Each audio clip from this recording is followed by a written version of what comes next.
The only way is the right way, I might say. Nobody doing it better, y'all some lightweights. Malik Wright, up all day and all night, pushing all the buttons up to something till it's alright. He looking at it from all sides and angles, got a stripes on his body like he played for the Bengals. Oh man, there's no one discussing it. They came, they stayed, they either did it or done it. Man, I love it, cause all they ever do is win. So kick back, relax, the team WSN. Shout out Young Swish.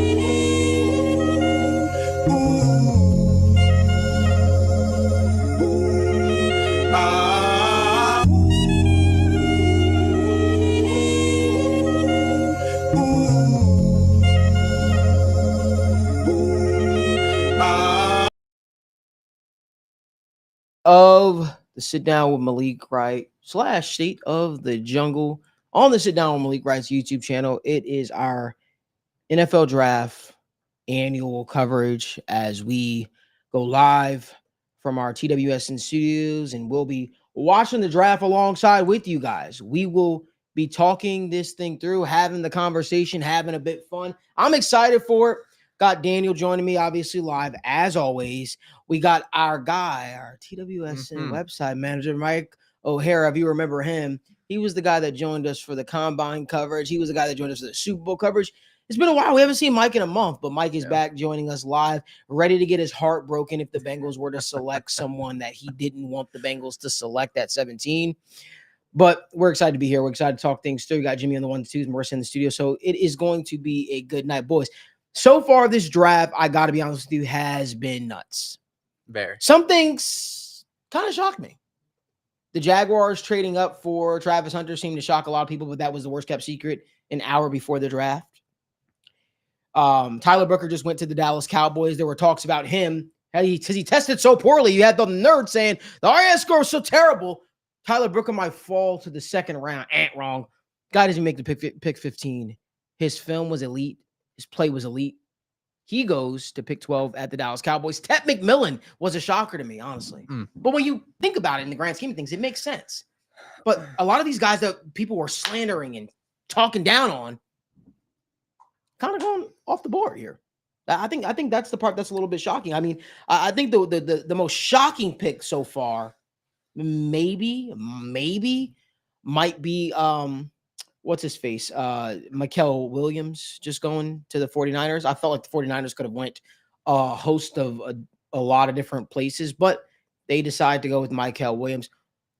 A lot of the targets that we wanted the Bengals to target, a lot of the players are still actually on the board. It's funny. This board is kind of shaping up very similar to our mock drafts, our War Room mock drafts that we did the last couple of weeks. But Daniel, what are your thoughts so far on the draft? Yeah, this is, man, I'm juiced up. I'm pumped up, and we appreciate everybody tuning in the comment section. Once again, as we approach this, drop down your comments, right? Drop down your predictions, drop down your guys' thoughts. Malik, the first thing that I want to discuss, and just my early takeaway is, this draft is about filling a need and finding the right fit, right? A perfect example of that is Colston Loveland, right? When you look at all the mock drafts, when you look at everything about Colston Loveland, he wasn't even close to being mocked up to number 10 on most of these mock drafts. But when you think about it, right, new head coach Ben Johnson loves to use that tight end with the Sam Laporta like he did in Detroit. They're building their offense with Caleb Williams. They just invested in the interior offensive line. These are picks that may sound crazy, but when you look at a pure talent fit, it works. And then there's some other picks like, you know, the Kelvin Banks pick is an interesting one, right? It's maybe, hey, he probably wasn't the best player on the board, but once again, he fills a need for their team. A team like the New Orleans Saints, they're looking a year in advance, right? They're not looking to compete now. So a team like, you know, the New Orleans Saints, I thought it was interesting, but I understand it, right? You build you got Fuaga on one side of your offensive line. You got Kelvin Banks now, and you're basically saying, hey, we're going to parade for the number 1 overall pick next year. And that's pretty much what it looks like. But all around, man, as we look at this board, Malik, there's a lot of damn good players, guys, still left for the Cincinnati Bengals. So very fun draft, I would say, so far. Very, very exciting, and a lot of good players still left on the board. You know, Mike, and I want to get you in here as well. You know, this draft is shaping up to be sort of what we kind of expected. I'm shocked that Mikael Williams goes before Jalen Walker. Feels like the last couple of days, Jalen Walker has been kind of sliding, and people haven't been as high on him. The Jahad Campbell slide is not shocking to me. I sort of expected that, as you know, when you think about the shoulder injury. But Mike, what are your thoughts so far on this draft? I'm just happy to be vindicated about Teteroa McMillan. The nonsense, the slander, Matthew Golden, wide receiver 1 in the class, obviously not counting Travis Hunter. That's a whole nother story. The Jags making that splashy trade to go up and get him. I do think the Browns came out pretty squarely on top of that one, just in terms of their franchise trajectory and setting up for the future. But going back to Tet there, or T-Mac as he prefers to be called, I think he's the clear wide receiver 1 outside of Hunter in this draft. I mean, just what he can do on the outside, his presence as a true X receiver. I mean, there's no one even remotely close to him in this draft class when it comes to what he can do in contested catch situations. And I really do believe that we saw what Dave Canales did in Tampa Bay with Mike Evans, with Chris Godwin, and he did not have that sort of weapons arsenal at his disposal last year in Carolina. Xavier Legette showed some flashes. Deontay Johnson was solid before things went completely off the rails, whatever went down there. But I truly believe this is the type of coach, offensive-minded coach, who can get the most out of a talent like McMillan.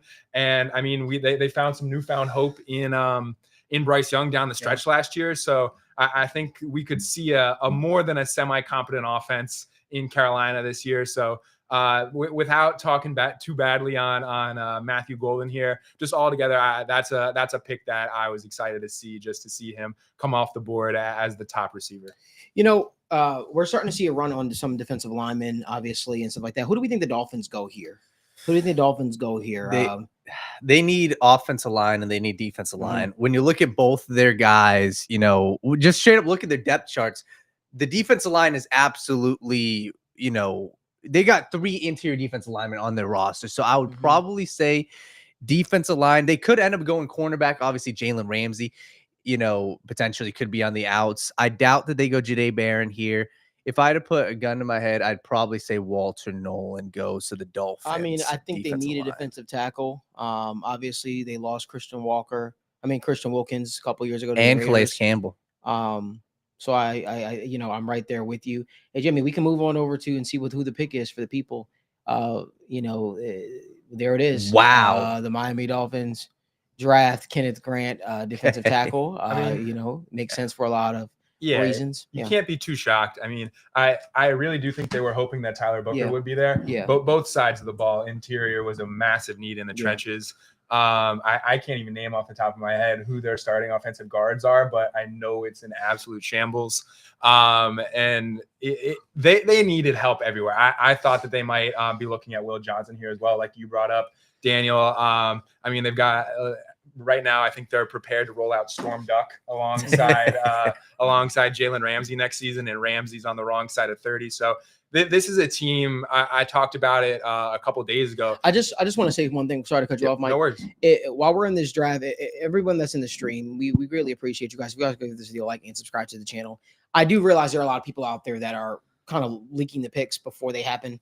I'm just going to ask, for the sake of people that are watching this show live, I'm getting picks as they happen to. You know, I'm just trying to go about it a little bit different this year. I don't want to take the enthusiasm out of the draft for people. So for those of you that are watching live, if you guys can just kind of hold on to those comments and, you know, in telling people who the pick is, even if you have good intel, or even if that you see people are leaking it on social media, let's just hold on before we announce it. I just don't want to ruin it for other people. So that's just my thoughts.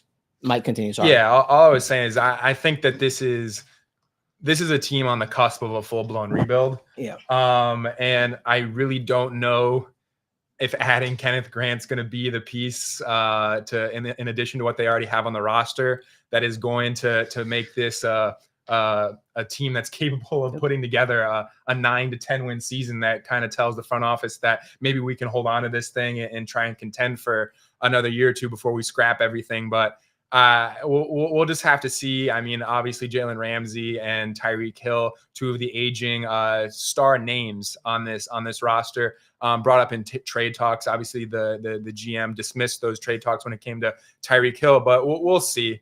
I do really think that a rebuild is in this team's very, very near future. Mhm. A lot of fun offensive weapons, Yeah. but just not the pieces there. Yeah, no. Oh, I want to talk about what the Browns did earlier in the draft before we jump to some Bengals talk here, because the board is shaping up very nicely for the Bengals. The Bengals pick here in the next couple of picks. The Colts pick is in. We'll wait for the commissioner to obviously get up on there, and we'll discuss that pick, which it seems like it's going to be happening. What are your thoughts on who you think well, let's talk about that now. We'll come back to the Browns.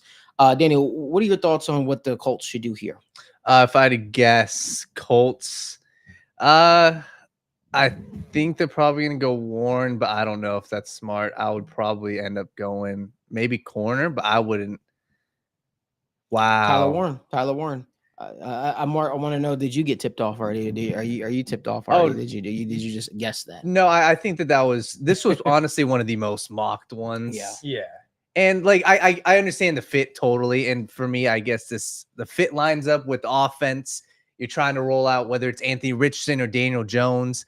I like it, right? It's a clear need. You look at their tight end room, it is absolutely nothing. I love the wide receivers that they have. So you're trying to build the offense. Is his best player available? Maybe in their eyes.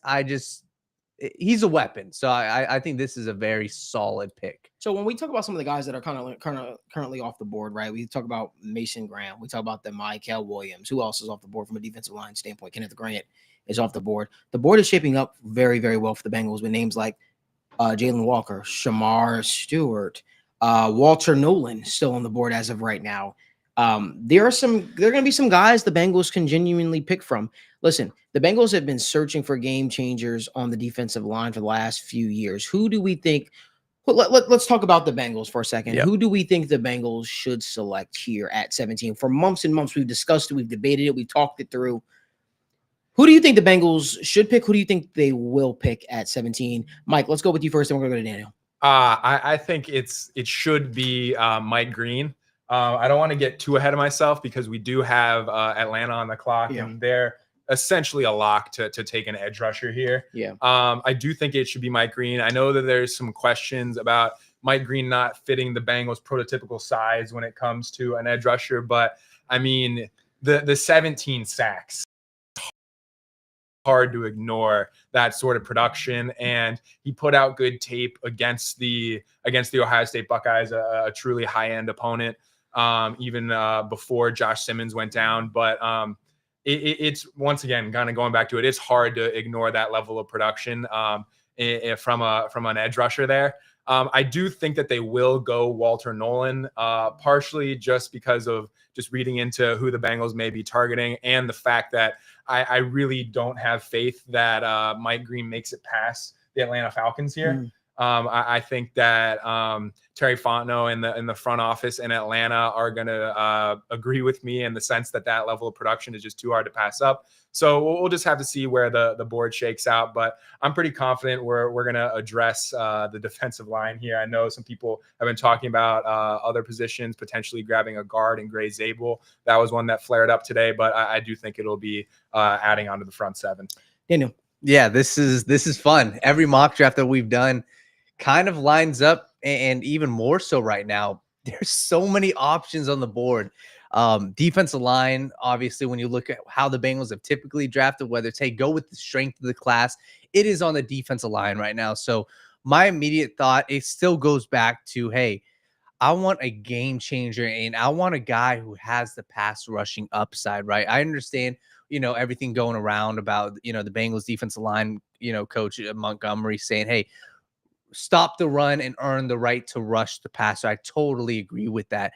I just think when I look at this room and when I look at how you win in the NFL, you win by rushing the quarterback. You win. I look at the Tampa Bay Super Bowl against, the Kansas City Chiefs. You win with a front four that can get to the quarterback. And when I look at this board, it is James Pierce or Walter Nolan. And I understand the Walter Nolan conversation.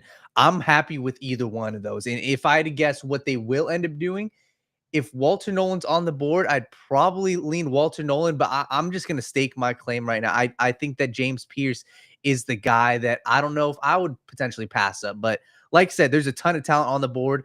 I would entertain a trade back, but at the same time, you could be getting too cute if you have guys you're staring at the face saying, hey, We love James Pierce. We love Walter Nolan. We love Shamar Stewart. I think that there's guys on the board right now that could change your defensive line. That's where I would go. When I look at the rest of these guys real quick, Malachi Starks, I think this is, at this point, no safety's gone yet. I think this is a little too rich for him.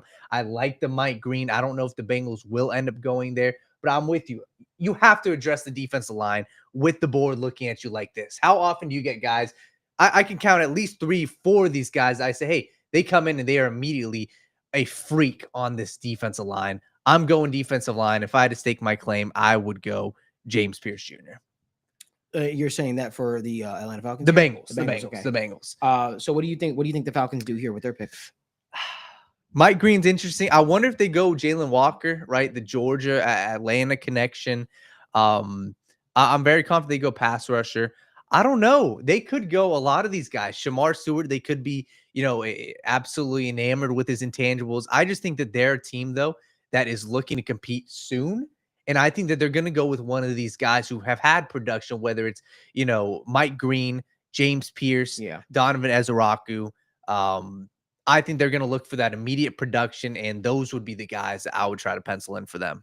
Yeah, I mean, I think it's going to be very interesting. You think about where the Falcons will go. I think a name we didn't mention really is Jalen Walker. Mm-hmm. That is a guy that obviously makes a lot of sense. They could always do what they did as starting last year and shock the entire world and draft a quarterback named Shedeur Sanders, right?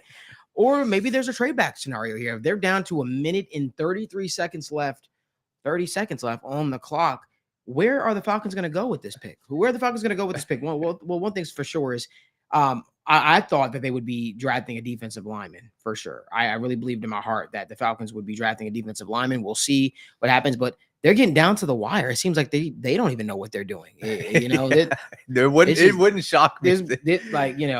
I really thought the Falcons would have had this pick in by now. I feel like when you look at you got to wonder, is it a trade back scenario? Is there a team calling the Atlanta Falcons right now? By the way, while we're on that point, I think if you trade a pick, to a team, whatever the time is on the clock, it should stay that time on the clock. If it takes you 10 minutes to put a trade in, then I don't know what to tell you, but it just prolongs the draft process. But I don't know. We're down to 30 seconds. When's the last time we seen a team make a selection this late in the clock? Yeah. Is there a trade brewing? I don't know if there's a trade. Malik, I think that they're probably just looking at their board and saying, hey, we know we want to go pass rusher. If I had to bet, I don't think that they know who they were going to take leading into this, right? They probably had their board of, hey, we got Shamar, we got Mike Green, we got James Pierce Jr. I don't know who we're going with. And if I had to guess, that's probably what they were looking at. I'd be curious to see if they go anywhere else. The pick is in, so they are making the pick. Okay. Do you think it was that it had anything to do with the fact that they weren't prepared for Jalen Walker to be there for him? Maybe. Yeah. Maybe. I mean, he is one of those game-changing guys that when we talk about, the Falcons, I think he makes a lot of sense. Keep him in Georgia, but we'll see what sort of happens with that. Yeah. Okay. Well, one thing I will tell you is Walter Nolan, as of now, is still on the board. Mike Green of now is still on the board. Interesting. So, Shamar Stewart is still on the board. So that should tell you a lot right now. So we'll see what happens. I mean, again, this draft could not, for the Bengals' perspective, in terms of pass rushers, this draft could not have shaped up any better for them. It couldn't have shaped up any better. But I want to talk a little bit about what I would like the Bengals to do. I think that the Bengals, Walter Nolan, assuming he is not picked here by the Arizona Cardinals, I think that getting a game-changing defensive tackle could really do you some well.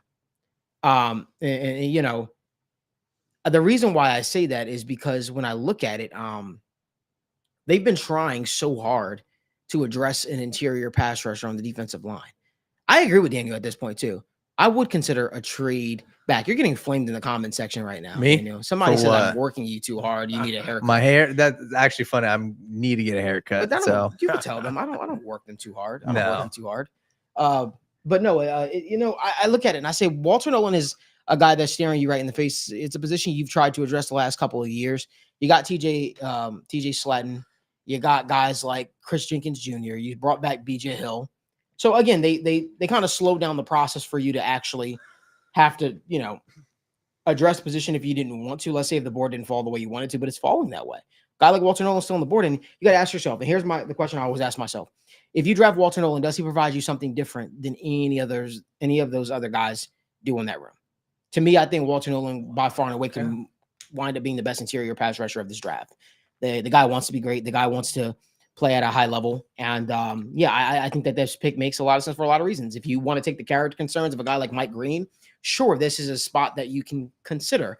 Understand that does come with some off the field character concerns, but are you willing to overlook that? If you are willing to overlook that and you get the guy's head on straight, so to speak, man, it's hard. He put up 17 and a half sacks this past year at Marshall, right? That is hard.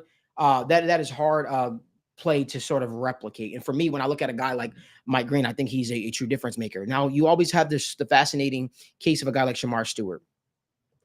Listen, here's what I'll say.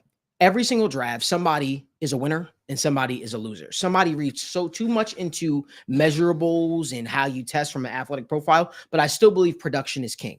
You know, when you asked him a question at the combine, Daniel, regarding his sack production. You know what he said? He said, I believe production is overrated. I don't believe production is overrated. I think production is the means of winning and losing in the National Football League. And so for me, I'd like to see that improve. I don't know. Daniel, what are your thoughts on if the conversation came down to a Shamar Stewart or a Walter Nolan or a Mike Green? What are your thoughts? Yeah, I'm totally of the belief that production is king. I can understand the Shamar Stewart hype. I get it. The size, the athleticism, and when you watch the tape, he does pop on tape, whether it is in the run game or whether it is blowing up, Will Campbell. He did that in the run game. I'm just at the point for the Cincinnati Bengals, man. I'm looking at this, and maybe I'm being a little selfish and a little greedy here, saying, hey, I'm trying to compete now. I'm trying to field my best team now. And one thing I want to touch on, somebody saying the audio is out of sync. Guys, we tested it before we went live, and it was fine. One thing I would say is try to close your YouTube app and then load it back in. And then we'll see what happens. But we won't be restarting the live. If it's wonky, then it's just what we're gonna have to do, unfortunately, and we apologize. But Dan, continue. Sorry. No, you're good. I that's where I'm at with this, man. I want production. And when I look at these guys, especially with the way that the board is shaping up, if we want to test out one of these intangible guys, trade back then a little bit. But when you look at this, there's too many guys on the board right now that have had a production. Walter Nolan, James Pierce Jr., Mike Green. I'm not a fan of going Shamar Stewart over these guys. I'm just not. Like I said, those guys have proven it. And these guys are on the board. They step in immediately, and you can pair them up with Trey Hendrickson. They may not be the biggest 260-pound defensive ends, but I would just be frustrated if I see that production go off. I'm losing it when it's right here in front of me. This isn't just a mock draft. The draft is here, and these guys are on the board. I would be a little frustrated, especially if a guy like Walter Nolan as well is still on the board. With the production he had from the interior, the potential he gives you as your potential interior pass rusher, your interior disruptor, I would be very frustrated if they took a Shamar Stewart over Walter Nolan, over James Pierce. But we will see. So yeah, we talked about it earlier, Daniel. I'm glad he ran a good 3-cone drill. I'm glad he had a good broad jump. But the production speaks for itself. And I know you can make excuses for like what his role was at Texas A&M, but I mean, I don't know. It's just at the end of the day, production is king. I'd rather see them go after someone. I made the case earlier for Mike Green. We'll see. Potentially one of those names comes off the board here at 16. But yeah, I think the Bengals fan base would be pretty outspoken if the pick is Shamar Stewart. Yeah. I think production still matters in this league. Daniel, thoughts? Yeah, man. I just, like I said, when we're looking at this and when we look at the rest of this board, this is it's a fun board to look at, and this is a very talented defensive, guys that we got here, right? Guys that we didn't even touch on. Will Johnson still on the board, potential lockdown corner. Jahad Campbell's on the board, the best linebacker in this class. Jahdae Barron, like there are a ton of talented defensive players. And just to look at if they were to go with the Shamar Stewart, like I just can't fully get behind it. If he were to be the pick, okay, we'll figure it out. But these guys are on the board. It's very rare, especially at pick 17, that you have your pick of pretty much the entire litter of these defensive guys barring what the Arizona Cardinals do here. But man, like I said, Walter Nolan, I think would be a slam dunk pick. James Pierce Jr. would be a slam dunk pick. Wow. It's very rare that you have this group of defensive players on the board. Do you think they begin to entertain a trade back here? Potentially. No, I think they're making the all the reports are coming in. Walter Nolan's off the board. Wow. The Cardinals do it. There was one report that came in from someone that I know that said Will Johnson actually was the pick here, but Walter Nolan is the pick. And again, Cincinnati keeps getting crushed from their dream of finally fixing the interior of the defensive line. Now you're squarely at a spot where edge is staring at you in the face. Do you go Shamar Stewart? Do you go Mike Green? What do you do? What do the Bengals do? Would you trade back? I'd entertain it at this point right now. I would too. I would. And when we look at this, guys, like the guys on the board, and that is a gut punch here for Walter Nolan. It's a smart pick for the Cardinals, build the defensive line. But when we discuss it, guys, I think James Pierce Jr., Shamar Stewart, Donovan Ezaraku, and Mike Green, you got 4 pass rushers that I look at and say, hey, those guys can be franchise pass rushers. I would entertain a trade down to the Broncos at 20. I would entertain a trade down to the Chargers at 22. That's what I would do. If nobody's biting on it, all right, then you have your pick of one of these pass rushers. Mm-hmm. But man, if I look at it right now, James Pierce Jr., he's the one that I'm staring at. And like I said, the production's there, but I would totally entertain a trade down. So you look at some of the names that are still available for the Bengals if they were to go defense, right? You look at Mike Green, Jahad Campbell, Derek Harmon, Nick. Derek Harmon's another one. Yeah, I know you know that he's some injury concerns. You got Malachi Starks. Will Johnson is still on the board here. Will the Bengals shock us all and do something that we all didn't really expect? But I think we can all agree, Will Johnson is a difference maker at a cornerback spot. He probably could turn into one of the best cornerbacks of this draft class, if not the best. Will they go here? It's going to be very interesting to see what the Cincinnati Bengals do, but they are on the clock. They're on the clock. Well, hey, let's get some last minute predictions. Yeah. Mike, where will the Bengals go? I'm gonna hold firm. Go with Mike Green. Hold firm. It doesn't. I think I'm just wish casting at this point, but I'm gonna hold firm. Yeah, I'm looking. James Pierce Jr. is my pick, and that's where I would go. I think at this, give me a pass rusher, give me James Pierce Jr. It opens up, the rest of the draft. You go into your offensive line round 2. You could go cornerback round 2. You could figure it out. I like Will Johnson. I like some of these other guys. It is for me. It is James Pierce Jr. That's the pass rusher I'd want. Here's how I feel. Yeah, if you're a Bengals team. If you're going to consider Shamar Stewart here, I would trade back. Yeah. Because I still think he'd be here. I mean, what are you trading back? How many spots? You able to grab more assets? I don't think any other team is going to jump the gun and draft him like the Bengals might. But it's just going to be interesting to see what they do here. I have no idea what's going to happen. And even if I did, I wouldn't say. Yeah, I'm not. This is true. This is true. But, listen, because I still think even if you're talking about Jahad Campbell, I think you trade back, you still get Jahad Campbell. Yep. I think if you're talking about Shamar Stewart, you trade back, you still get Shamar Stewart. Yep. I think if you're talking about James Pierce Jr., you trade back, you probably still get James Pierce Jr. The only person that you might not get is a Mike Green. Yeah. That's the God's honest truth. Pick up the phone, Duke. Pick up the phone. That's what I would do, man. See what happens. But if you want a prospect that is falling right into your lap, maybe Will Johnson. If we're talking about best player available right now. Yeah. Right. If we always talk about best player available, like there's best player, there's drafting for need. And then there's best player available. The best player available right now is Will Johnson. Probably, yeah. And he fits the sad thing. I think the 2 players that fit what the Bengals want is James Pierce Jr. and Will Johnson. Those 2 big name schools. Will Johnson played in the national championship. We know they love that. He's a younger prospect. He was a top 10, projected guy. The pick is in. Man, I'm curious. I'm excited. I don't know. And we go commercial break here.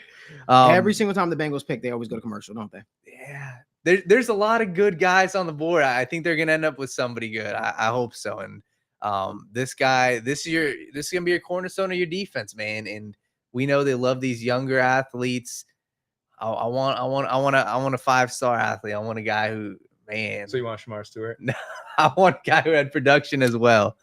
Oh, don't tell me. Or you can do whatever you want, but oh no, I don't like that. I don't like that. With the 17th overall pick of the 2025 draft, the Cincinnati Bengals select the name that has been talked about so much today. The name that's been talked about so much today. The one that we just said we should trade back for. The Bengals do it. Wow. Shamar Stewart is a Bengal. Wow. All right. Shamar Stewart is a Cincinnati Bengal. Shamar Stewart is a Bengal. Listen, we can sit up here and we can talk about the negatives. Yeah. One thing I could talk about is the positives. Let's talk about the positive. I want to be positive right now. They had a need a pass rush. They get it. There's pass rush in the department of, hey, you know what? Getting sacks, and there's pass rush of being an absolute disruptor. The Bengals get it with Shamar Stewart, who's been an absolute disruptor. He said he thought that productivity was overrated. I disagree. But if you're talking about a guy that can win off the line of scrimmage, that has a deep bag and pass rush moves, it is Shamar Stewart. And they say his traits graded out quite similarly to Myles Garrett, but the production was not that of a Myles Garrett. And Shamar Stewart is a Cincinnati Bengal. Marissa, clip it. Let's put it up there. Let's get initial thoughts. Yeah, man. Real quick before you go, Mike, I think for me, this reaffirms everything we kind of know about the Bengals. They didn't end up changing their stripes about, going with a smaller edge rusher. They went with what they normally go with, right? You look at their lineage of defensive linemen. It is these big guys. It is these 260-pound guys, 6'5".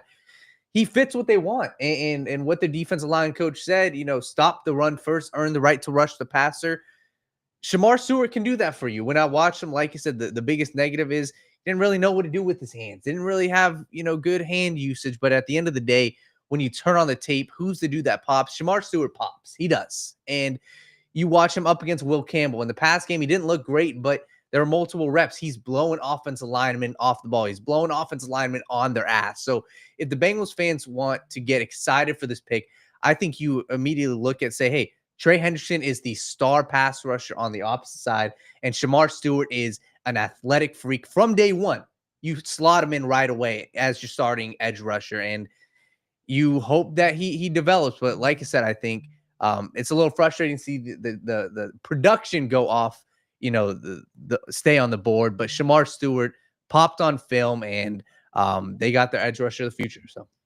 Yeah, I'm not going to sit here and pour myself a cup full of copium. I'm disappointed. Yeah. That's not the pick that I wanted. Yeah. I talked about it earlier in the show. I'm glad he had a good broad jump. He's athletic. That checks out for what the Bengals typically look for in their first round draft picks. You talked about the size, just having the traits. In this spot, I would have much preferred Mike Green or a trade back to pick up an extra pick or two and still grab a quality pass rusher in the first round. Maybe go on the inside with someone like Derek Harmon. I know he's been connected to the Bengals in the days, weeks leading up to the draft. So, yeah, I'm not going to sugarcoat it. I don't like the pick whatsoever. We'll see. I mean, I'm not going to sit here and pretend like I know exactly how this is going to pan out, but it's not the pick I was hoping for. And it's looking like a very real possibility that we could leave another Bengals draft class with a disappointing pass rusher. Yeah, man. And I think all around, that's kind of that's the sentiment here. And that's the story that's written so far is you had your pick of a lot of these defense linemen. Obviously, Walter Nolan was not on the board, but you had your pick of everybody pretty much. Malachi Starks, the best safety. Nicky Minwari, the best second best safety. Jihad Campbell, the best linebacker. James Pierce Jr., Mike Green, the two most productive guys in college football. And you went with a traits guy who was productive, stopping the run.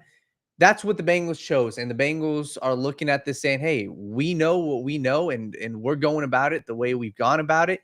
And they get one of the best athletes in this entire class. So I'm not shocked they went pass rusher, and Shamar Stewart, we'll see how it pans out. I just hope that Al Golden has a plan for him, right? And I think whether it's, hey, maybe he's not staying on the outside the entire time. Maybe you are having him be your starting, pass rusher from the interior from day one. Maybe that's your plan, right? If we talk about a Walter Nolan from the interior, maybe we say Shamar Stewart, you're 275 pounds, second and long, third and long. We're kicking you inside and we're having you rush the passer. If that's the plan, Al Golden, I'm going to trust you there. Like I said, I wish it was a James Pierce Jr. potentially, but let's see what they have cooked up for him. And you hope that he can be from day one. I'd be very confident that they're going to slot him in from the interior as well as the edge. And this is their.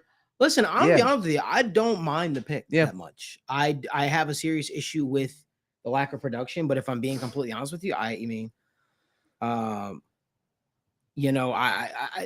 think people saying he's Miles Murphy again. I don't agree with that. No, I don't agree with that. I think he gets off the ball a lot quicker. I think he is extremely disruptive. I think I do have an issue with the production, with just getting, he's this guy that can set the edge. It's the guy that can stop the run. Let's talk about the positives, right? Because we can bag here, but national media, there a lot of people feel very good about this pick. My guy Trevor Sikkema, PFF, he loves this pick for the Cincinnati Bengals. I like the pick. I think that he is a disruptor. I think if Al Golden can unlock and actually get him to not get overexcited. He talked about how the one thing he's working on is when he actually gets the quarterback in his grasp of just being able to just settle himself down, because he gets like a kid in a candy store. He gets extremely excited, and sometimes he overshoots. And you see a lot of that on the film. Yes. You see a lot of him going after the quarterback, getting super excited and maybe just over pursuing a little bit. But outside of that, I mean, I think this is where we can really talk about the analysis behind it, Daniel. Yeah. I'll be honest with you. I do see when you turn on the tape, don't look at the production. When you turn on the tape and you talk about a guy that consistently gets off the ball, guy that's consistently in the backfield, that is Shamar Stewart. That's not me selling you guys bullshit. Yeah. I would have gone somewhere different, but I understand the pick. At his best, you hope that he turns into a guy, right, that can finish those sacks. But you know who also at one point in time used to over pursue a little bit? Trey Hendrickson used to. Yep. He used to a little bit. And I'm not saying Shamar Stewart's Trey Hendrickson, but his get off on the ball is so fast. His pass rush win rate is so dynamic. I understand the pick, but you're banking on the room for growth there. You're banking on, holy shit, this guy is going to be settling as a pass rusher. This guy is going to make the tackles. His issue isn't getting off the line of scrimmage. No. His issue isn't being able to beat blocks. He does that at an elite rate. His issue is actually finishing. Yep. You know who also he reminds me of? We talked about it yesterday. Rashawn Gary. Rashawn Gary. Rashawn Gary is a disruptor. So by all means, this isn't a bad pick. But you just wish the production was better. You would feel much better if it said 10 sacks, right? 7 sacks, 8 sacks. But overall, guys, and Greg Zabel, who the Bengals are rumored to like as well, goes to the Seattle Seahawks. That was a phenomenal fit. Phenomenal fit for sure. He is an absolute freak. He is an absolute freak. Tested like one of the best defensive ends, from an athletic profile, And Diamond RG says, but Mike Green was so much safer.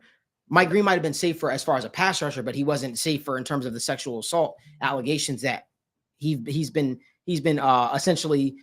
They said he's had 2 sexual assault allegations in the last few years.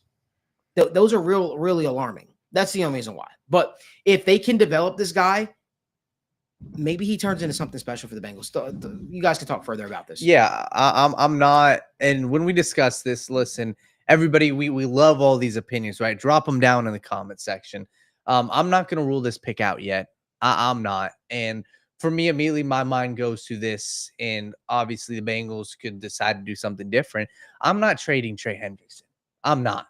When I look at how this defensive line is shaping up right now, this pick works with Trey Hendrickson on the team. This pick doesn't work as of right now for me. If you go in a couple picks or tomorrow and trade Trey Hendrickson, that's for me. I think that Shamar Stewart can develop, and if he's not asked to day one be your Trey Hendrickson replacement, I can work with it, right? Because I do see him having the upside from the interior, and I think that's something that these other guys, James Pierce Jr., doesn't give me that. James Pierce Jr. is a solidified edge rusher. He is a stand-up outside pass rusher. That is what he is. Same thing with Mike Green. They do it at a phenomenal rate, and they're going to go to a team and probably ball out with that team.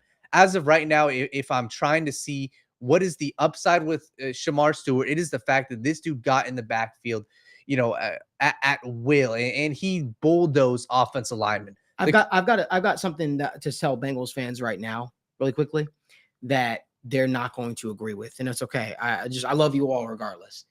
Shamar Stewart is probably in Ducks. After I say this, Ducks is probably the second best pass rusher on the Bengals right now after Trey Hendrickson. I'm ducking because I know people hate this pick. Yeah. I didn't say he finishes sacks. There's pass rusher. Pass rusher doesn't mean sacks. Pass rusher means just being a disruptor, winning off the line of scrimmage. He does that at a very elite rate, being honest with you. If he can figure out the finishing aspect of it, holy hell, this is a home run pick. But the issues that I think Myles Murphy has, he does not have. They're different. Myles Murphy struggles coming off the line of scrimmage. Joseph Ossai struggles coming off the line of scrimmage. Shamar Stewart does not have that issue. That being said, when Myles Murphy has you in his grasp, he makes that tackle. He makes that sack. So I'm just saying that right now. Shamar Stewart instantly is the best pass rusher, defensive end after Trey Hendrickson on the Bengals right now by a large margin. Yeah, by a large margin. And real quick, I know you want to go real quick. The Mike Green conversation, and I understand it, right? I think if we are trying to, in my head, why would I pick Shamar Stewart over Mike Green? It is for two reasons. Outside of obviously the concerns about him and personally, it is the fact that their size is completely different. Mike Green did it at a lower level. And some of his sacks, and I credit one of our hosts, Logan, who talked about this with the Mike Green. It is somewhat similar to, he finished plays, but a lot of times it's like an ankle. It's like, he's got the moves, but there are some concerns of, hey, can he come in and be your number one pass rusher? Let's say if they don't have a Trey Hendrickson. And I think that the floor of Shamar Stewart, what he can give you from the interior, especially with the way that Al Golden loves to have, his pass rusher be almost like his 3-tech, it gives you a higher floor. But like I said, that's if I'm trying to sell myself on this pick, that's where I see Shamar Stewart coming in. But I'm curious to see where like a James Pierce and Mike Green go. But what are your thoughts? I mean, if you want to know how to sell yourself on this pick, it's the fact that he had a 9.8, 9.9 RAS score. Like that's how you sell yourself on this pick. I mean, there's no way to get around it. Dude's an athletic freak, a monster. And like we talked about before, that's like the kind of guy that the Bengals like. It's the traits guys. And you don't have to squint too hard to see the path where he capitalizes on those traits. Yep. I mean, does he get there? I'm pessimistic. But like Malik said, I don't think you're wrong in any capacity. I don't think you have to duck when you say that he's the second best pass rusher on the Bengals from day one. I don't think the bar is very high. I mean, we're hoping, I don't know if we're rightfully still holding out hope on Myles Murphy, but I would say a chunk of the fan base is still holding out hope on Myles Murphy. But I don't think it's ridiculous to say that he comes in as the number 2 pass rusher on this roster. But kind of getting back, like, yeah, the path to success is through that athleticism. We'll see if Al Golden and the coaching staff can harness it.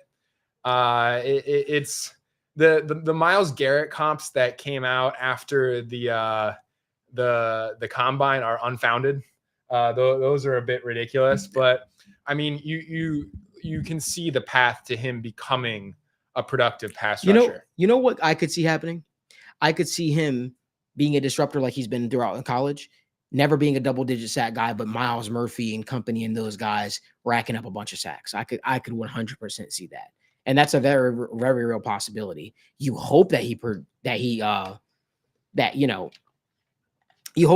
develops into a double-digit sack guy and can be a leader like that. But there's a reason, some people say sacks are an overrated stat. Depending on who you talk to. I think the pass rush win rate is something that is significant and teams look for. And I think that's why you see a lot of guys who can win on the line of scrimmage and can shed their blocks to get paid. There's not a lot of guys in the league who have, 20 sacks, 17 sacks, right? Those are the elite of the elite. I listen. I by the way, and just I'm not fighting anybody on this, but I understand why everybody's pissed. Yeah. I think that they had a chance to do something.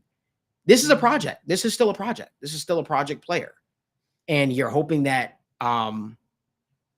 they can figure it out with him, man. Wow. Emeka Ibuka goes to the Buccaneers. Is that the Buccaneers that took him? Yeah. Chris wow. Godwin. Didn't they just re-sign him too? Yeah, Yes. yeah. They did. They got him on a good deal, Godwin. But I mean, I don't know. He's put. I think he's 29 this season, 30. Injuries. Yeah, coming off the dislocated ankle. I mean, I liked what I saw out of Jalen McMillan last year. That's right. Yeah, I believe they grabbed him in the 3rd round, but a lot of touchdowns, some splash plays. But I mean, they must really love something here in Ibuka, potentially just gearing up for the loss of one of Chris Godwin or Mike Evans in the next couple of years. Definitely a bit of a surprising pick. I know he was kind of a coin flip really to go in the 1st round, but I mean, an Ohio State guy myself, I mean, can you really be too mad about getting the Ohio State's all-time leading receiver in both yards and receptions? Inside out versatility, just an all-around high floor, sure-handed guy. So, I mean, it's a little bit questionable given that they just picked up McMillan, but with 2 aging receivers and the hope that they can continue to build with Baker Mayfield, you can't blame them. His floor is, and this was in one of our articles at TWSN, he has the highest floor in this class, in my opinion. I think this dude, no matter Emeka Ibuka, I think wherever he went, he is going to succeed. And I really don't think whatever team it is. I don't know if there's much more growing he's going to do as a receiver, though. Totally fair. Though. I think that what you've seen him do at Ohio State, he's going to offer, and that's fine. That's great. I don't know if he's necessarily ever going to break into that top 15 receiver in the National Football League. And if you spend a guy in, to me, I think Emeka Ibuka is going to wind up carving himself out a great career. He's a good pro. I think he's a guy that you got to like. I think you know what you're getting when you're getting a pro's pro. You're getting a guy that's going to do his job at a significant rate. I'm very curious now. I want to get back to the Bengals talk, though. I'm very curious if Mike Green, James Pierce Jr., and those guys will fall now. I think, yeah. I think you see one of them in the 2nd round. That's going to be interesting to me. I do wonder if a guy like if a team like the Ravens or something like that will pick one of those guys, and because they always Howie's licking his chops. Oh yeah, 100%. You have to be. Well, and let me say this too. I think that before we get back to Shamar Stewart, like respectfully, and this is a Mike Green. I don't necessarily know where the NFL viewed him totally, but he was a guy where respectfully he got hyped up a lot during this draft process because of the Senior Bowl. Because of his talent, maybe the NFL is saying, hey, the problems that you had, we're not willing to bet on that. So I'm curious. It wouldn't shock me at this point if he fell to round 2. But you were about to say something, Malik? Yeah. So, I want to touch on something real quickly. And, people talk about this pick being terrible, and I understand why they're saying that with the production from a production standpoint and how we can't develop a guy. Isn't that the reason why you fired Lou Anarumo? Isn't that the reason why you fired Lou Anarumo? Because you said Lou Anarumo fails to develop young people. And we all talked about Al Golden and his ability to work with young players and get the most out of young players and being adaptable because he just came from the college game. That's why you hired Al Golden. That is what you're hoping for with Al Golden. There's no player right now. There's no player right now that you're going to draft. I don't care if it's Cam Ward. There's no player in this draft class that you're going to draft right now. You say, guess what? He has no area to improve in his game. That's why these guys are making the change from college to professional. You went out and you hired Al Golden, and Jerry Montgomery is the new defensive line coach because the last coaching staff, Marion Hobby, Lou Anarumo, were not able to develop guys. So guess what? Before we say anything, let's see if they can develop guys. Let's see if those hires that the Cincinnati Bengals made are going to actually prove to be good hires because you brought those guys in to bring the most out of the young players, out of Miles Murphy, the most out of Joseph Osai, and now the most out of Shamar Stewart. And if they can't do that, there's a fundamental issue with the Cincinnati Bengals. But guess what? Months ago, we sat up here and we said, we need to get rid of Lou Anarumo. We need to get rid of Marion Hobby. Those moves happened. And the people that they went out and tasked, right? The defensive savant in a guy like Al Golden, the guys that they went out and hired are now tasked to do the job that they were brought in to do. Your job is to draft, develop, and retain. Are you going to be able to develop him? If he's not going to be able to, that's a huge whiff as a hire. That's a huge whiff as a hire for Zach Taylor and company. Because Al Golden was brought in to correct the mistakes of Lou Anarumo. And if we don't believe that he and his staff can correct them, why did we fire Lou Anarumo? Mm-hmm. So you either trust the Bengals process of hiring Al Golden and company to make the corrections, or guess what? We blow it all up and we say this season is shit before it even starts. Something that's interesting, though, and I'm very, very curious. Peter Schrager said something on ESPN Get Up.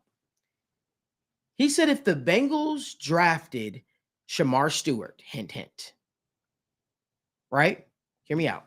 He said if the Bengals drafted Shamar Stewart, he'd think that they'd be much more inclined to trade Trey Hendrickson. If that is the thought process, dear God. Yep. Dear God. Because Pete Schrager, I've had many conversations with him. He doesn't just say things to say stuff. The Bengals, everybody from that covers the team, that knows as inside information with the team, the talk all throughout the draft process was guys like Walter Nolan, James Pierce Jr., the whole 9 yards. The conversation shifted the last week to Shamar Stewart. And I think in large part, when Shamar Stewart tested like a freak, nobody expected Shamar Stewart to actually be there. But then the draft cycle did something that it doesn't usually do. It calmed down. The conversation around Shamar Stewart calmed down and it went back to his production. So now they're saying, you know what? We want to grab a guy like Shamar Stewart. And that's why nobody's breaking any news. Nobody is simply just knows better than everyone. But that's why everybody that covers the team, you didn't hear anybody talk about Shamar Stewart up until the last few days. Yeah. And that's because the team had put it out there. Behind backwards channels, we're targeting Shamar. We're targeting Shamar. So the reason why you saw players' brothers tweeting like that this morning about Shamar Stewart, because it was the worst kept secret among Bengal fans. The reason why we talked about it on the show, Shamar Stewart was the pick. So Shamar Stewart is now the pick for the Cincinnati Bengals. That all being said, it's interesting to me because Pete Schrager threw out the idea that they might trade Trey Hendrickson to coop more picks. Are they going to trade Trey Hendrickson? Are they going to? Was that the thought process now? Now are they saying, Trey, you're expendable because we drafted Shamar Stewart? I don't know. Like, yeah, I'd be sick. I'd be sick. And I can understand the thought process, sure. For me, as I look at this, man, like Trey Hendrickson would make Shamar's life a lot easier. When I watch, Miles Murphy's film and when I watch Joseph Ossai's film, a lot of times as I'm watching, I'm like, oh, well, it's a cleanup sack, right? And that's cool. A cleanup sack works when you have Trey Hendrickson. I like the Shamar Stewart pick right now. I probably would have went other places, sure. But when we talked about it, if I line up Trey Hendrickson, wow, Broncos go Ja'Day Barron. Yeah. Good. Wow. You pair him up with Patrick Surtain, and then you still have Riley Moss, who played well in spurts last year. He obviously got picked on when he came back from the injury. That's a good pick. Yeah. That's a good pick. Probably the fact that one of the running backs didn't go early. They're probably just saying, hey, we can get a running back around too. Like I said, if I look at the Bengals defensive line, your Bengals defensive line got far more athletic. I would just be very against the Trey Hendrickson trade because, like I said, I can envision a world where this defensive line works. Trey Hendrickson is your workhorse. And Shamar Stewart, we've seen him many times. He had Nick Gordon on the other side. I'm cool with him being a cleanup guy. I think that he could, really relish in that role. I would be very. Can we do something though? Seriously, on a real note, let's not implode. I'm seeing too many comments being disrespectful to the panel up here. Respectfully, guys, we treat everybody with respect, and love. Everybody's entitled to their opinion. Please don't call anybody dumb on here. Please, we're simply just giving our opinions on stuff or things we're hearing. Please, at the end of the day, the draft is such an awesome time for fans, NFL fans alike. Let's not do that. Let's not do that. Daniel's not dumb. Daniel's not dumb. I don't like that. Like we could all be unhappy with the pick. People can be unhappy with the pick without calling people names. Let's not do that. You could be unhappy with the pick, but he didn't make the pick. He's not in the Bengals front office. And I'm also not saying that I would have went Shamar Stewart. I would have went elsewhere. But I'm I'm attempting to look at from the Bengals lens, guys. Like, what is their plan, right? Because obviously the Bengals picked him. They've got a plan for him somehow. So I'm trying to figure out what is their plan for him, right? Like I said, I probably would have went elsewhere, but there is a world where it turns out well, and there's a world where it works. And I'm just stating the point as of right now, especially. I can see a world where it works with Trey Hendrickson. For me, I'm not even at this point. If I'm the Bengals, I've got to re-sign Trey Hendrickson. I don't think that there's a world where Shamar Stewart comes in day one is dominating the NFL. So I think all around. Here's what I'm gonna say. Yeah. You're gonna get everything that you hope for when you signed Al Golden as the defense coordinator, because you brought him in. You brought him in to develop. And to me, there could not be a more developmental pick than a Shamar Stewart. Totally. If he's able to develop him and turn him into a double-digit sack guy, or and mix with that disruptiveness he has, man, then Al Golden's hire was really a home run hire. I'm be honest with you. Mm-hmm. But again, he has his work cut out for him. Shamar Stewart has his work cut out for him. One thing you can't say is now the Bengals invested in the defensive line. You guys got Miles Murphy. You still have Cam Sample. You have Joseph Ossai back on the fold. You, as of now, you still have Trey Hendrickson. This is going to be interesting. Mike, you've been quiet over there. I want to hear your thoughts. Like, as someone brought it up in the chat earlier, do the Bengals have time for a developmental prospect? I mean, anyone who tuned into a Cincinnati Bengals game last season, they saw that this pass rush was dust outside of Trey Hendrickson. The Steelers passed on Shador Sanders. Oh, I thought you were saying they drafted Derek Harmon. Dust. Yeah, that's a good pick for the defensive line. Cam Hayward, and they have they've got somebody else I absolutely love on the team. They just drafted interior defense lineman, but that's a good pick. Yeah, it's a very good pick for the defensive line. The fact that he's in the AFC North as well. Their defensive line, they keep churning out. Now they must think it's Aaron Rodgers. They've got to. I mean, there's also, we can talk about, this is a whole nother can of worms, another discussion, but in the eyes of some of these teams, there's 3 quarterbacks still there, with Tyler Shuck being the third and the other 2 obvious ones. So there's a world where they think that they can pick up one of those guys potentially with a trade early tomorrow. So we'll see what their plan is at quarterback. I know that there's been comments coming out about we're comfortable with Mason Rudolph in week 1. I don't think relegation comes to mind when talking about a team being legitimately comfortable with Mason Rudolph as your QB1 going into an NFL season. But knowing that we're going to face Derek Harmon for the foreseeable future, and that now they have the heir apparent to Cam Hayward when he inevitably hangs him up here in a few years. That's unfortunate, but as a Bengals fan, you can take some solace in the fact that at least with 21 picks in the first round of this year's draft, the Pittsburgh Steelers do not have a franchise quarterback, and no one that resembles a franchise quarterback on the roster. So we'll see, but kind of getting back to the Bengals and Stewart and stuff. Now that it's kind of starting to set in and we're talking through this, I do agree with the sentiment that a lot of the onus does fall on the coaching staff here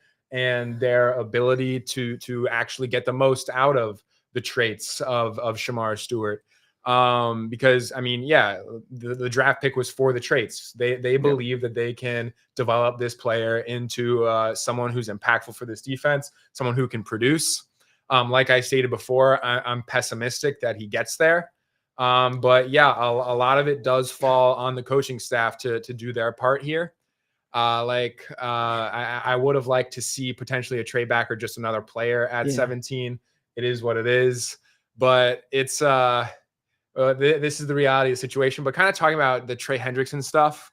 I once again, just as a Bengals fan, like you can look at the spreadsheets. The spreadsheets will tell you that a second round pick is probably fair for Trey Hendrickson's services, given his age and what he's expected to be paid. But I don't know if, as a fan, I want to give him up for a second round pick at this point in time. I think I'd rather see them either pay it out or pay up and give him the contract, or see. I know a holdout has been discussed, but just test the waters, see what it looks like if we get to training camp and trade Nora and extension has been reached. But I would like to see these two, Stewart and Hendrickson, on the field together as Cincinnati Bengals. We can complain. I'm going to complain about the pick, but seeing them on the field together, I think is the best case scenario for the Cincinnati Bengals as a football team, as a defense as a whole, as we roll into 2025. But do you guys think that the Bengals can accelerate the plans of the project for Shamar Stewart fast enough to where this defense and this pass rush in particular is in a spot where they can succeed in 2025? Before you do that, I just want to say one last thing. If you guys want to laugh, because I know the tensions are very high right now, I tweeted about this. Me and Daniel the other night were literally for hours, about an hour. I don't want to say exaggerate and say hours, but about an hour. We were watching Shamar Stewart interviews when I told Daniel that I was hearing that he was going to be the pick. And he has the funniest laugh. No, it's crazy. It's like a tick. It's like a nervous tick. He has the funniest laugh that you'll ever hear. And I say that just to say, if you want to find something that's hilarious, see his interviews. He's very insightful for who he patterns his game after. I believe he said he patterned his game after who was it, Daniel? Man. Not DeMarcus Ware. It was well, we'll have to figure it out. Yeah. But he has literally the funniest laugh. I just wanted to bring that up. Sorry, Mike. Repeat that question one last time. Sorry. Do you think the Bengals have the ability and the time to accelerate the plans of the project that is Shamar Stewart, and to a point that this can be a legitimate pass rush in 2025? Yeah. I think that's the hope. I mean, by the way, it was Julius Peppers. That's who he said he didn't monitor his game after too. It just hit me. Julius Peppers. I think that they have. I think the issues with him are correct. Are coachable. It's finishing. It's finishing the tackle. You know, you look at a guy like Nick Scorton. I don't think that the Texas A&M defense sort of got a lot of help from the offense this past year, so they were on the field quite often. I think when you look at it, what he excels at in terms of getting off the line, being able to shed his blocker, that's what you needed, because outside of Trey Hendrickson, you didn't have anybody that was able to do that for the Bengals. And I feel like that's what they truly were missing. So I do believe that from a disruptive standpoint, I do think he can work on his hands. I do think that is I do think that is what they needed. So yeah, I think that when you look at this defensive line, there's a world where it works out this year, and I think the sentiment is you are banking on Al Golden, you're banking on this defense, you're banking on a revamping of a message, right? Because you have the same guys. You've got Miles Murphy in there, you have Joseph Asai in there. I think that there's a world where they look better than they were last year. I think it's going to come down to Al Golden. And like I said, at this point, I'm just looking at it. Trey Hendrickson has to be on my week 1 roster. If we're talking about their defensive line being far better than it was last year. So I don't expect this to be a dominant defensive line from day one. I don't. And I think that they could develop into a formidable defensive line. But this is also, I believe this Shamar Stewart pick right away is going to put more pressure on your secondary. It's going to put more pressure on Cam Taylor-Britt, on Josh Newton if he's your starting slot cornerback, on Geno Stone. So to answer your question, I don't think it does from day one. I think that they could develop into solid pass rush from, this season. The hope is beyond year one, because I do think that the hand placement, that's going to take some time. So it wouldn't shock me if he ramps up the volume in sacks, because that's what a lot of people look at, because he has Trey Hendrickson on the other side. So if I were to make a prediction, I don't think that it's a shock if he gets 5, 6, 7 sacks this year, because a lot of it could come from the opposite side. But from the down-to-down consistency as a pass rusher, that remains to be seen. So he did just say Trey Hendrickson is going to be his best buddy this offseason. So hopefully some of that talent rub off on him, and we get this project, get those deadlines pushed up, and then he's ready to be a 7-8 sack guy in 2025. What do you guys think in terms of realistic goals? What would make you happy? And I know obviously when it comes to pass rushes, things out, it includes stuff outside of sack total, but what do you think would make this pick a success in year one? Seeing the field, one, actually making a significant impact and doing what being that disruptor that he could be. I think that those are things that you'd be very, very happy about. Dana, what are your thoughts?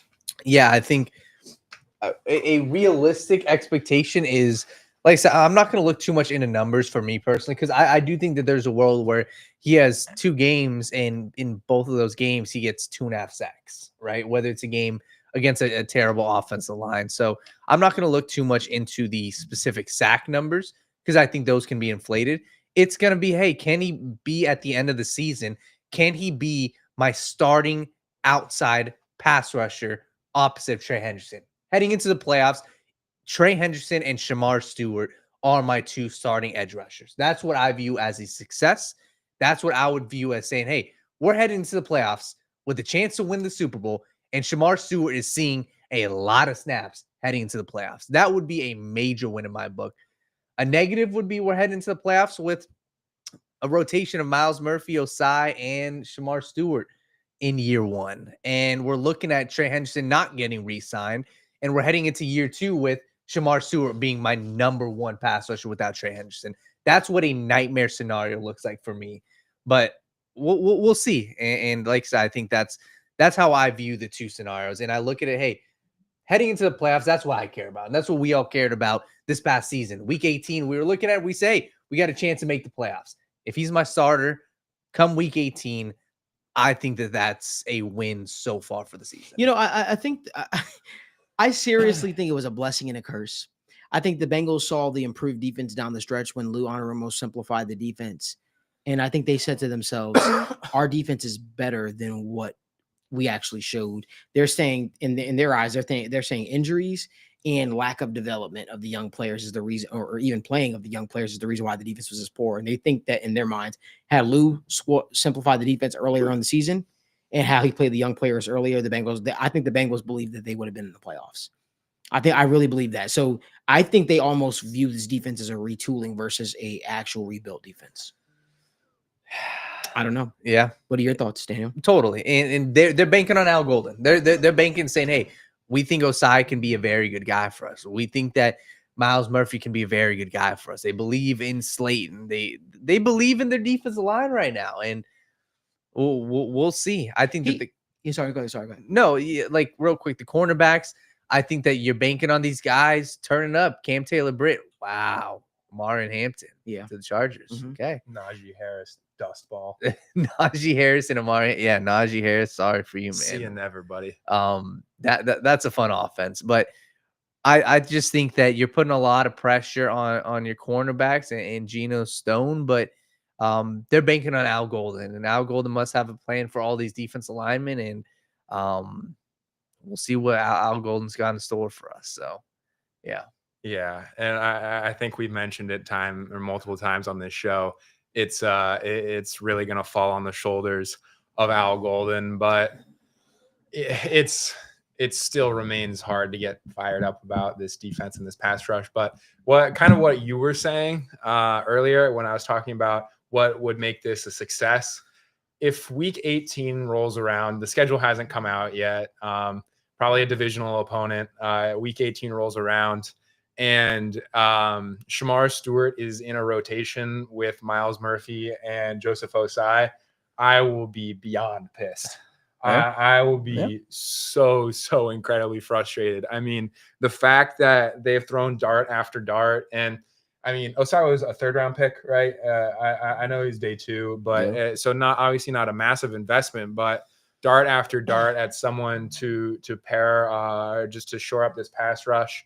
And Hubbard had his years. He was serviceable. He was quality for some of those years. But I mean, it just dreaming and hoping that there would be an elite pass rusher alongside Trey Hendrickson. And like I've said, that they've made those investments in guys like Miles Murphy, and it just hasn't come to fruition yet.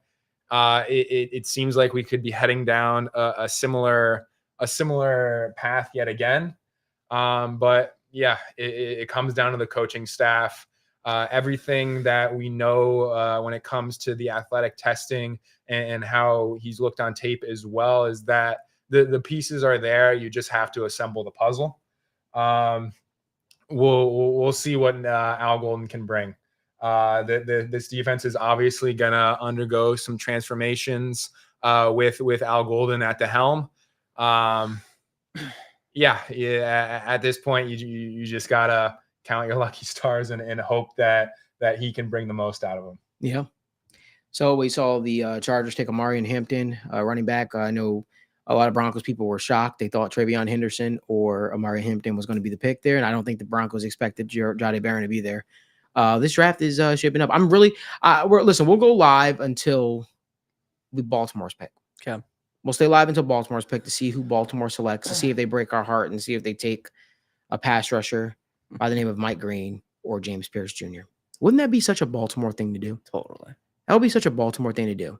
What if the Rams paired him up with with Jared Verse and decided, hey, you know what, we want to get another difference maker at defensive end? Interesting. The thing that pisses me off right now, Malik, is Piss you off? You're pissed? no, I'm frustrated because there's these teams at the end of the draft. They're gonna have guys that are at their disposal, and that's the frustrating part, because it's like, and I understand as of right now, it shows, okay, maybe the league is lower on James Pierce Jr. Maybe they're lower on Mike Green because of these personal reasons. Teams at the back end of the draft, the Chiefs, the 49ers, or the Kansas City Chiefs, the Ravens, these teams, they're going to have some damn talented guys at their disposal. And I'm just curious to see where these guys end up. But there's a lot of talented guys. Even a guy like Malachi Starks, everybody expected heading into this year, top 10 pick. A team's going to get a starting safety. Ooh, what if the Ravens went Malachi Starks? They did Pair him up just with release Kyle Marcus Hamilton. Williams, didn't they? Yep. Pair him up Oh, with Kyle that would be- Hamilton. Don't the Vikings need a safety as well? They I mean, yeah, they could. They lost Bynum. They lost right? Bynum, yeah. Yep. yeah. They did lose Bynum. That is true. Yeah. And you know what's still shocking, that Julian Blackman's still sitting out there. That's Yeah. kind of shocking to me. I thought he was a good player for the Colts. He was. Who the Colts took? Tyler Warren. Okay. That was the biggest layup pick of all time. I mean, whether it's good or not, that's a different story. But Colts going Tyler Warren was pretty easy. I mean, Yeah. what are you going to do? Roll out Will Mallory and Mo Alley Cox again for the 5th straight year? Who do you guys think has won this draft so far? That's It might be early to say, but like at this point, we're at pick 23. Hmm. Who do we think has won? Well, somebody said Will Johnson going to Baltimore. I could totally see that. Oh yeah. That'd be such a but the Packers could go Will Johnson here. The Packers are shopping Jair Alexander. They need a corner. They need a Yep. corner. I know if I was him, I would hate that. I don't know. It's tough. I think it remains to be seen. The Browns immediately, I would have said, have won it. I love the fact that they got that 1st round pick for next year. And I think if the Browns end up selecting a quarterback in round 2, I would probably consider them one of the biggest winners, because they entered today with the 2nd overall pick. And obviously you don't get Travis Hunter, but respectfully, you're not competing this year. You're competing down the line. And I see a lot of people saying, you know, well, they're trying to make up for the Deshaun Watson trade. This is how you do it, I think. This is how you allocate, you know, you get resources back. You get next year's 1st round pick for the Jaguars. If they don't make the playoffs, that's a mid-1st round pick. So Mason Graham isn't sexy, and I understand Kevin Stefanski's probably pissed, because at the end of the day, his job may be on the line. But the Browns organization as a whole, from entering today versus where they are now, I would probably consider them the winners, because I think they're primed to head into day 2. They got 2 second-round picks. I think they're going to have one of potentially Milroe, Dart, or Shador if they don't get picked at the end of round 1. So I would probably go with the Cleveland Browns as my biggest winner so far. I would agree, and for different reasons, slightly. So I think if you're Andrew Berry and you sat down with ownership, I'm blanking on the name right now. Haslam? Yeah, the Haslams. You sat down with the Haslams and basically had the conversation. Your job's not on the line this year. Just make up for the screw up in the Deshaun Watson trade. I think he's kind of walked around the landmines in this draft perfectly. You dodge a terrible quarterback class. You add extra draft capital in this year's quarterback class or this year's draft and next year, picking up a second and a first round pick. And I obviously it depends on who it is and where they pick them up. But I do think the move is to just dodge this quarterback class. Maybe you pick up a Shuck, a Will Howard, someone who you don't feel obligated to lean on for the next couple of years, but can potentially put together a competent product on the field next season. And so you're not winning 3 games. But I really do think that the best course of action is to really address quarterback in the long term next season. And because if it's a Dart, if it's a Sanders, it's far harder to say, yeah, we're going to go back to the well next season with a quarterback.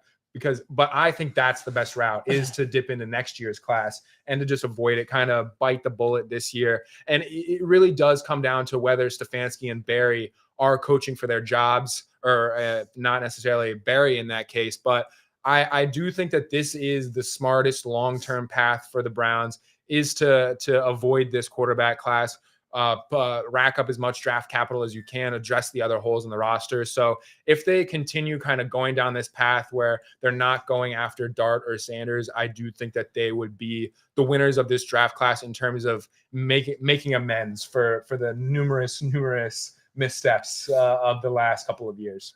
Totally. Another one, I think that's Golden. Matthew Golden. Good pick. What? Good pick. Scrub.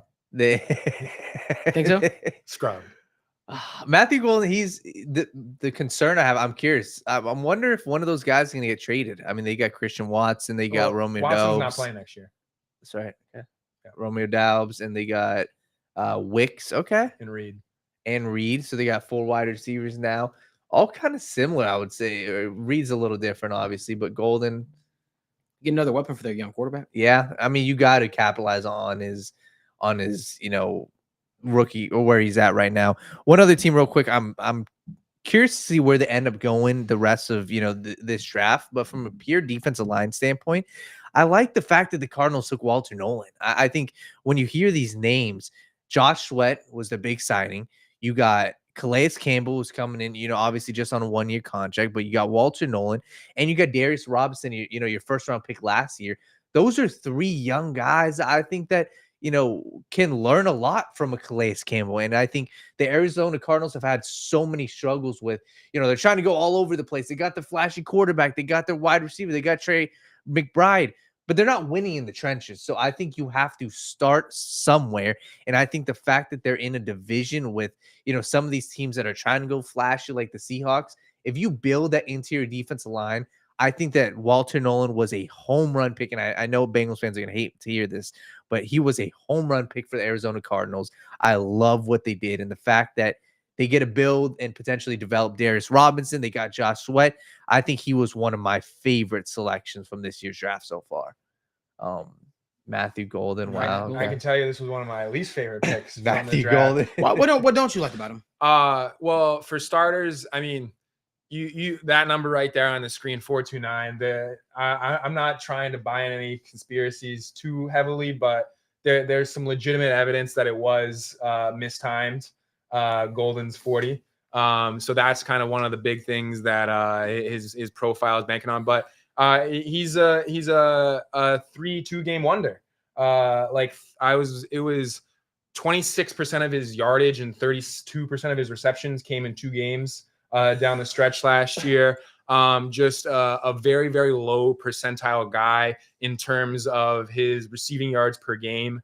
As a first round pick. I mean, he's down there with just some of the all-time busts in terms of the production standpoint. And just as someone who leans into the analytics far more heavily than the film, I mean, in terms of his production profile and his analytical stuff, he is just as bad as it gets for a top tier prospect. I mean, this guy wasn't doing anything until the last 4 games of the year.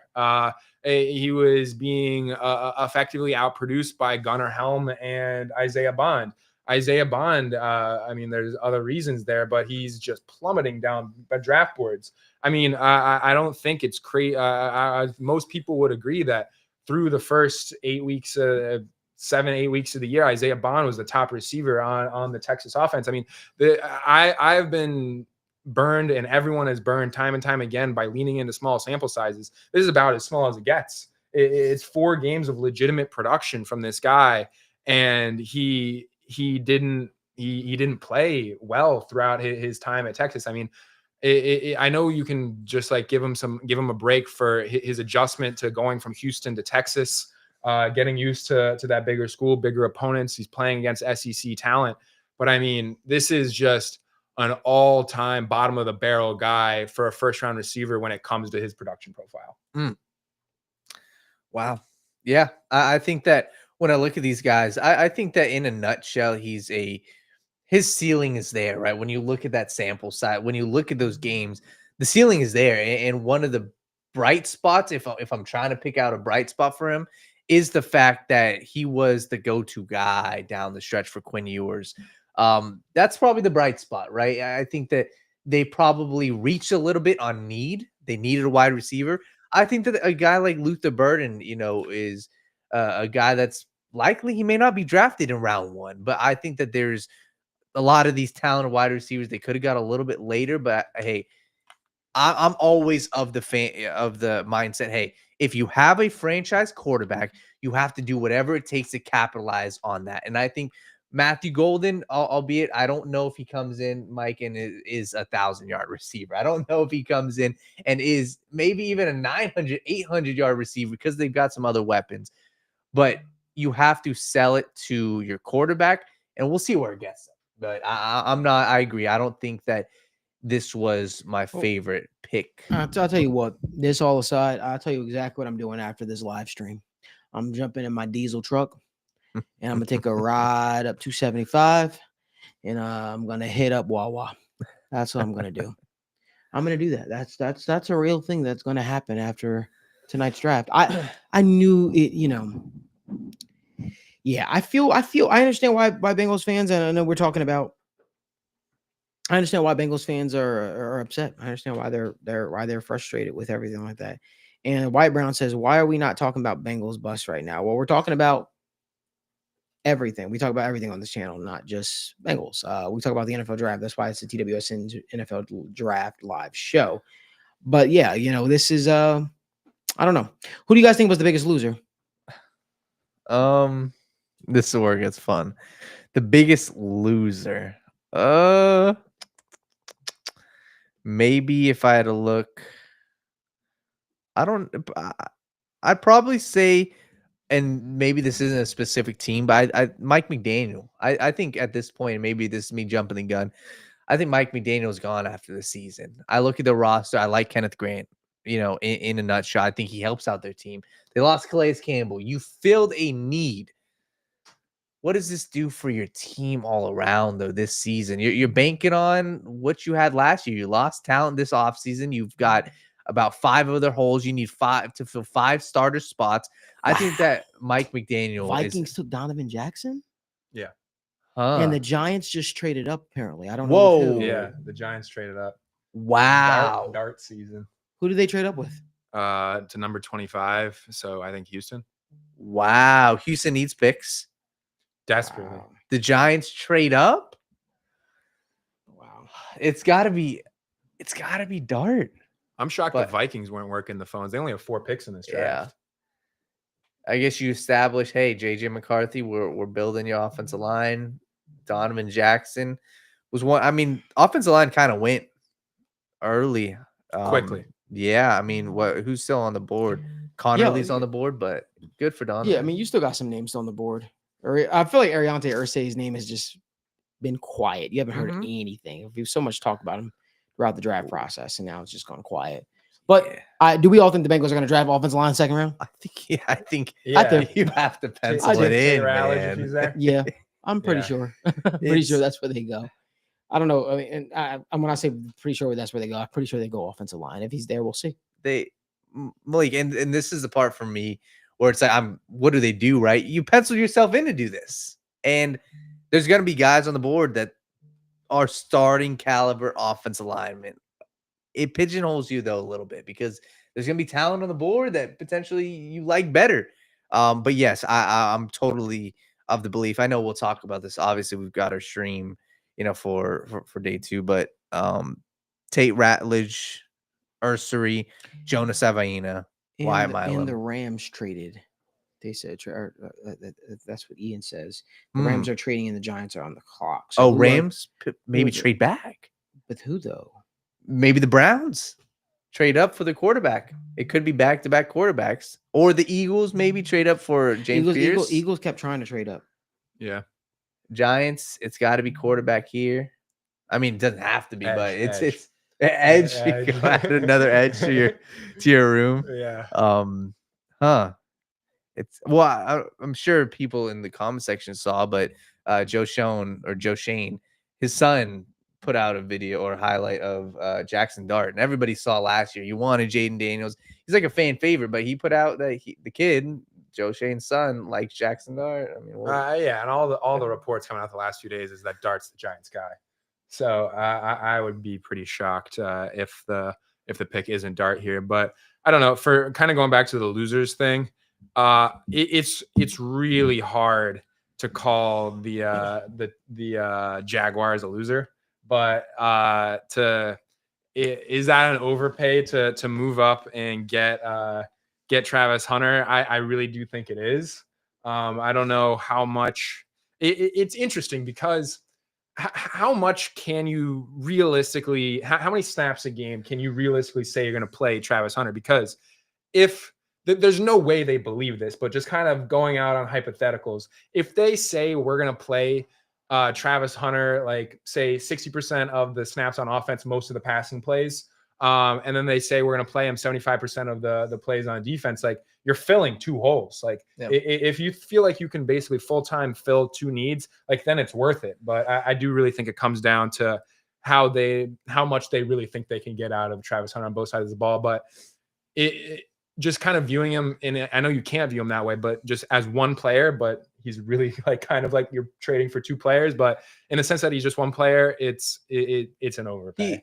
He's a superstar. Oh, yeah. And I think it obviously sucks if I think that this dude, his ceiling, I think he's going to be an all-pro. And that's where, hey, is that the price you pay? Maybe, but I think the fact that you gave up a second and next year's first, that kills me because I just don't think that this roster is ready to win right now. The flip side, though, if they believe that their roster is ready to win right now, if they believe that in the next 2 years they're competing for a Super Bowl, maybe it is a good move because I think immediately Hunter and Brian Thomas Jr. are going to rival these other teams for best wide receiver duo in a year or 2. We look at a Jamar Chase and a T. Higgins. I think next year we could be looking at these guys rivaling them potentially. And I think that's something where, once again, if you have a franchise quarterback, you have to make it work. But like I said, giving up a first-round pick, Mike and Malik, is and a second this year. It's tough. So the Giants trade, they gave up a second, a third, and next year's third. I don't think that's that bad. Giants did it too. Yeah, Jackson Dart. Yeah, that's no shot. Yeah. With the reporting the last couple of days. One name that I'm interested to see. Do you think? I don't think he gets there, but would you just kind of, speaking of hypotheticals, how do you feel about Josh Simmons' fit with the Bengals? He's not. I'm good. You're good. Yeah, I'm good on it. I'm good. Like, cause I just think that your need right now is guard. Yeah, really it's pretty glaring. Yeah, and I like, listen, if a guy, he grades as a tackle, right, in this league. Yeah, and that means he would just be sitting behind, and waiting. I think he's a phenomenal player, but I just think that there's going to be some guys that are going to grade better as guards. What do you think about Joe Schoen and Brian Dable placing their future, their hopes, their dreams on Jackson Dart? They're legally required to. Well, what do you sit back? You're gonna roll out Russell Wilson for the entire year, Jameis Winston? Like, the John Mara, the owner in New York, said pretty matter of factly that this is the last chance. Put a competent product on the football field, or you're out of a job. Is Russell Wilson going to be that guy? I mean, he's still got some nice touch on the deep ball, but I don't think that this is a guy who's capable of putting together a team that's somewhat all right. The Falcons Yeah, traded it's up. the Falcons that traded up next. Wow. Interesting. Wait. Pass rusher. Yeah. Well, they took 100%. Jalen Walker. So they Double can go down. twice. Yeah. They can go James twice. They can go twice. A Mike Green and a Jalen Walker. I'm curious to see what they gave up. Because Who did they trade up with? The Rams, right? Yes, but they moved up from pick number, if I had to guess, 46 to 26. That's 20 spots. You're giving up at least next year's second round pick. Yeah. Huh. Yeah. I mean, there had to be somebody on there that you saw. Then I mean, best players on the board. I mean, wide receiver. I know they got Drake London. no, it's. I mean, I wouldn't be shocked if they, Yeah. No, they're not going receiver. no. They've all pass rush. invested pick after pick into the offense. This is a draft for the defense. But Let me yeah, see. what do you guys think about the Dart pick? I think that they were. He was one of my favorite quarterbacks in this draft class. I like Jackson Dart. I think if he puts it all together, he's gonna be a very, very good player. I watched a lot of ball of his at Ole Miss. I thought he was a very good player. I think he's a winner. I think that it's going to be hard for him to beat out Russell Wilson and Jameis Winston in year one. But I also don't think that the Giants need to be forced in the situation where they rush a quarterback. But I think Jackson Dart wouldn't shock me if he was ready year one. It wouldn't shock me. Oh yeah, when they're 1-5 in week 6, whenever the bye rolls around, yeah, you better bet that you're going to see Jackson Dart on the field with the jobs of Dable and Shane on the line. Yeah. What if the Falcons came back up and they took Will Johnson though? Ooh, to pair him up with AJ Terrell, Mhm. that would be. I think best play available. Yes. The only concern I would have with that is there are other cornerbacks I like a little bit later. Traded 46, 242 in a first rounder in 2026. Who? A first rounder. At 46, 242 in a first rounder in 2026 for the Rams pick at 26 and 101. First rounder. They got a next third back year. as well. They got a third back, Okay. yeah. Well, this has to be, man. I don't know. Will Johnson, yeah. I don't know if I'm trading a first for Will at this point. Interesting. I'm curious to see who they go, because trading a first, we talk about, the Jacksonville Jaguars doing that to go up and get Travis Hunter. You're trading a first round pick next year to get a back end. Well, Mhm. What? Shadur Sanders. It's a Get another Penix Jr. quarterback. Yeah. Can't rule it out. Wow. Okay. I'm curious to see who they end up taking here, but maybe they view one of these pass rushers as, hey, we're gonna build our defensive line in the future. Pair up Jalen Walker with a James Pierce. Pair him up with a Mike Green, because these guys were, That would be deadly if they had those two guys as edge Yeah. rushers. Deadly. and they were projected. I mean, James Pierce Jr. by a lot of people were saying, hey, this dude should be a top 15 player in this class. Is 34-year-old Matt Judon still on the roster? He's still out there. I think kicking he's around. a free agent. I'm pretty honestly, sure he yeah. is. I think he They was on the got- last year of his deal when they traded for him, and then So they signed Leonard Floyd. But besides that, it's looking steep. David Onyemata is defensive tackle. Ruka Roro is their starting defensive tackle. Sound Yeah. like Chase Roro. Roro. I mean, this. you should just the sheer sack totals. I don't know. I don't have the numbers in front of me. I wrote about it once, but they rattled off like 4 or 5 sacks. Like it was like 15 sacks in the last like 4 games of the year. But it was heinous. This pass rush. Like you could not blame them whatsoever for adding another defensive lineman here. It was one of the most criminal defensive linemen that has been trotted out onto an NFL football field in the last decade. Mhm. They could not get to the quarterback, and they had a streak that like kind of pulled them out of the basement down to the last month of the year, but it was truly a sight to see for the first 12 weeks of the year. It was really bad. I would not be shocked if the pick is Green or Pierce here. Pair him up with Walker and just kind of see what happens and kind of turn it over to some young guys. I'm really curious to see the name that comes up on the board here. James Pierce Jr. Wow. James Pierce Jr. I mean, they saw what was out on the field for the first 3 months of the year, and they said never again. Yeah, I mean, but I think the cool thing is they get him, and they get him, and they pair him up with Jalen Walker. That pass rush is going to be a problem. But we talked about this today, and there was no way I didn't see him fall into the second. I know those were reports and stuff like that, but that guy is just too talented. He works on his hands. He's going to be a very good player. Here's something interesting. I'm going to make a bold prediction. Yeah. If Baltimore does not go Mike Green here, I'm willing to bet with you, Daniel, that the Washington Commanders select him here. I think Baltimore goes Will Johnson. I wouldn't be shocked if he's off the board at Detroit before Washington, though. Yeah, Mike Green. That's true. Ooh. That's true. Detroit has been not so quietly looking for someone to pair with Aiden Hutchinson. Mm-hmm. So we'll see.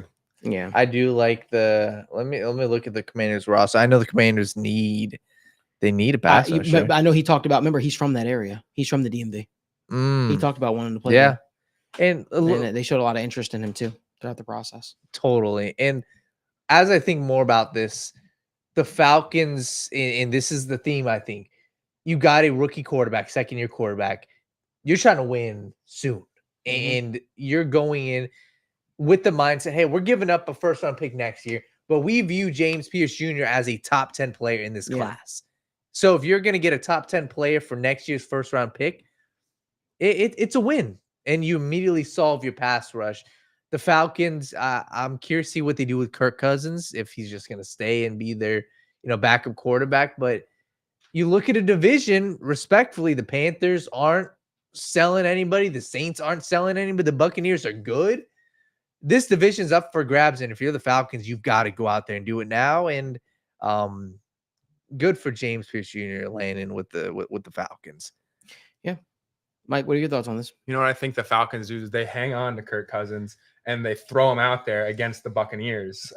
Just the 2 games of the year, because he lit them up for 70 combined points in the two games last year, 80 combined points. But in all seriousness, I do really like this move for the Falcons. Let me walk that back. I don't know if I love it, but it makes sense. Everything that they have done in the last 3 years is telling us we want to win now.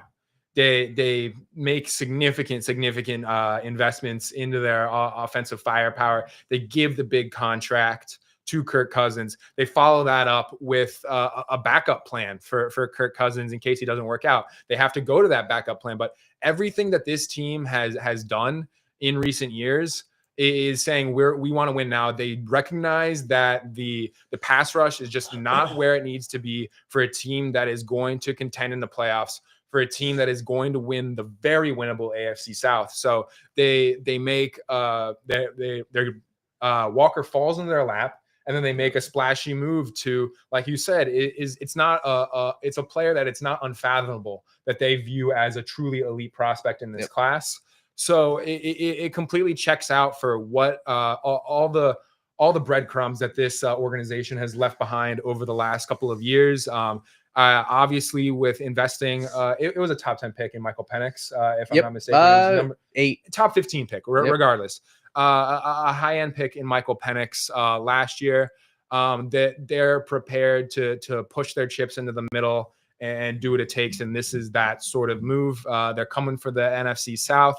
They're going to make a push, and we'll see if they get there. The tape on Penix is limited. The success track record of success is limited. So we'll see, but they're sure as hell going to try. And let me say this, Alex, like we got a lot of people. We appreciate you guys in the chat. He said I came back because of the Giants trade, but I like what the Falcons are doing. Once again, we appreciate everybody in this chat. I just look at this, man, and I look at also a team like the Rams. You get another first-round pick. One of these teams are about to steal Jahad Campbell. Oh, that's right. One of these teams is about to steal Jahad Campbell, and I have a feeling it could be the Ravens or the Bills, because the Bills have the whole Matt Milano situation. A lot of these teams, Malik, there's talent on the board for these these contenders at the end. One last thing I think is important to note as well. This is something I've just kind of put my thought process as well. Put yourself in the shoes of Terry Fontenot, the GM of the Falcons. This could be your last year, right? Like, respectfully, if you don't win this year, your job's out. So as much and as crazy as it sounds, giving up a first-round pick, understand also this is their jobs on the line. So, hey, if I'm giving up a first-round pick next year, who knows if I'm even here next year? I'm going to go get a guy I believe can help my team win now. And if I'm heading into the next offseason with 2 cornerstone pass rushers, the quarterback that I drafted my future, and you end up winning, you're going to look like a absolute genius. He's betting on himself, so we'll see. Yeah, it feels like the Ravens are going to take Starks or Will Johnson here. That's my bet. Man. Pick is in. Yeah, we're going to find out very shortly. Yeah, because they got Hamilton, but they got, I believe they still have Malachi Starks, yep. Wow. That's who the pick is. Malachi Starks. Him and Hamilton. Wow, but whatchamacallit is still falling?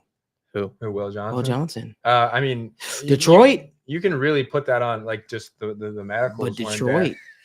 Yeah, I know Detroit. they drafted Arnold. There's still going to be some and there's still going to be Rackstraw. some there's still going to be some pass rushers later in the draft for them to go after too. But man, Will Johnson would be very good here for them. yeah. Will Johnson would be very good here. We said this is the Lions on the clock, right? Yeah. Well, yeah. Baltimore still up, but they put in Starks. So on the board is Mike Green, Jahad Campbell, Will Johnson.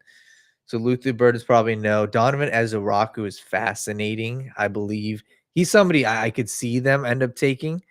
More of that productive, stronger, strong hands, pass rusher, Nick Scorton as well. There's a lot of these good guys still on the board. Yeah, we'll see who they end up going. I'm curious to see these other teams, like the Chiefs and the Eagles. I wonder if the Chiefs will end up going with, maybe they end up going running back, or if they go, Trey Amos. But the cornerbacks, I will say right now, we haven't had a cornerback take besides Jahdae Barron. But the cornerbacks in round 2, I believe some of these teams are going to get some very good guys, right? Rebels on the board, Amos on the board, Morrison, Hairston. If a team wants a cornerback in round 2, I believe they're going to be really, really happy.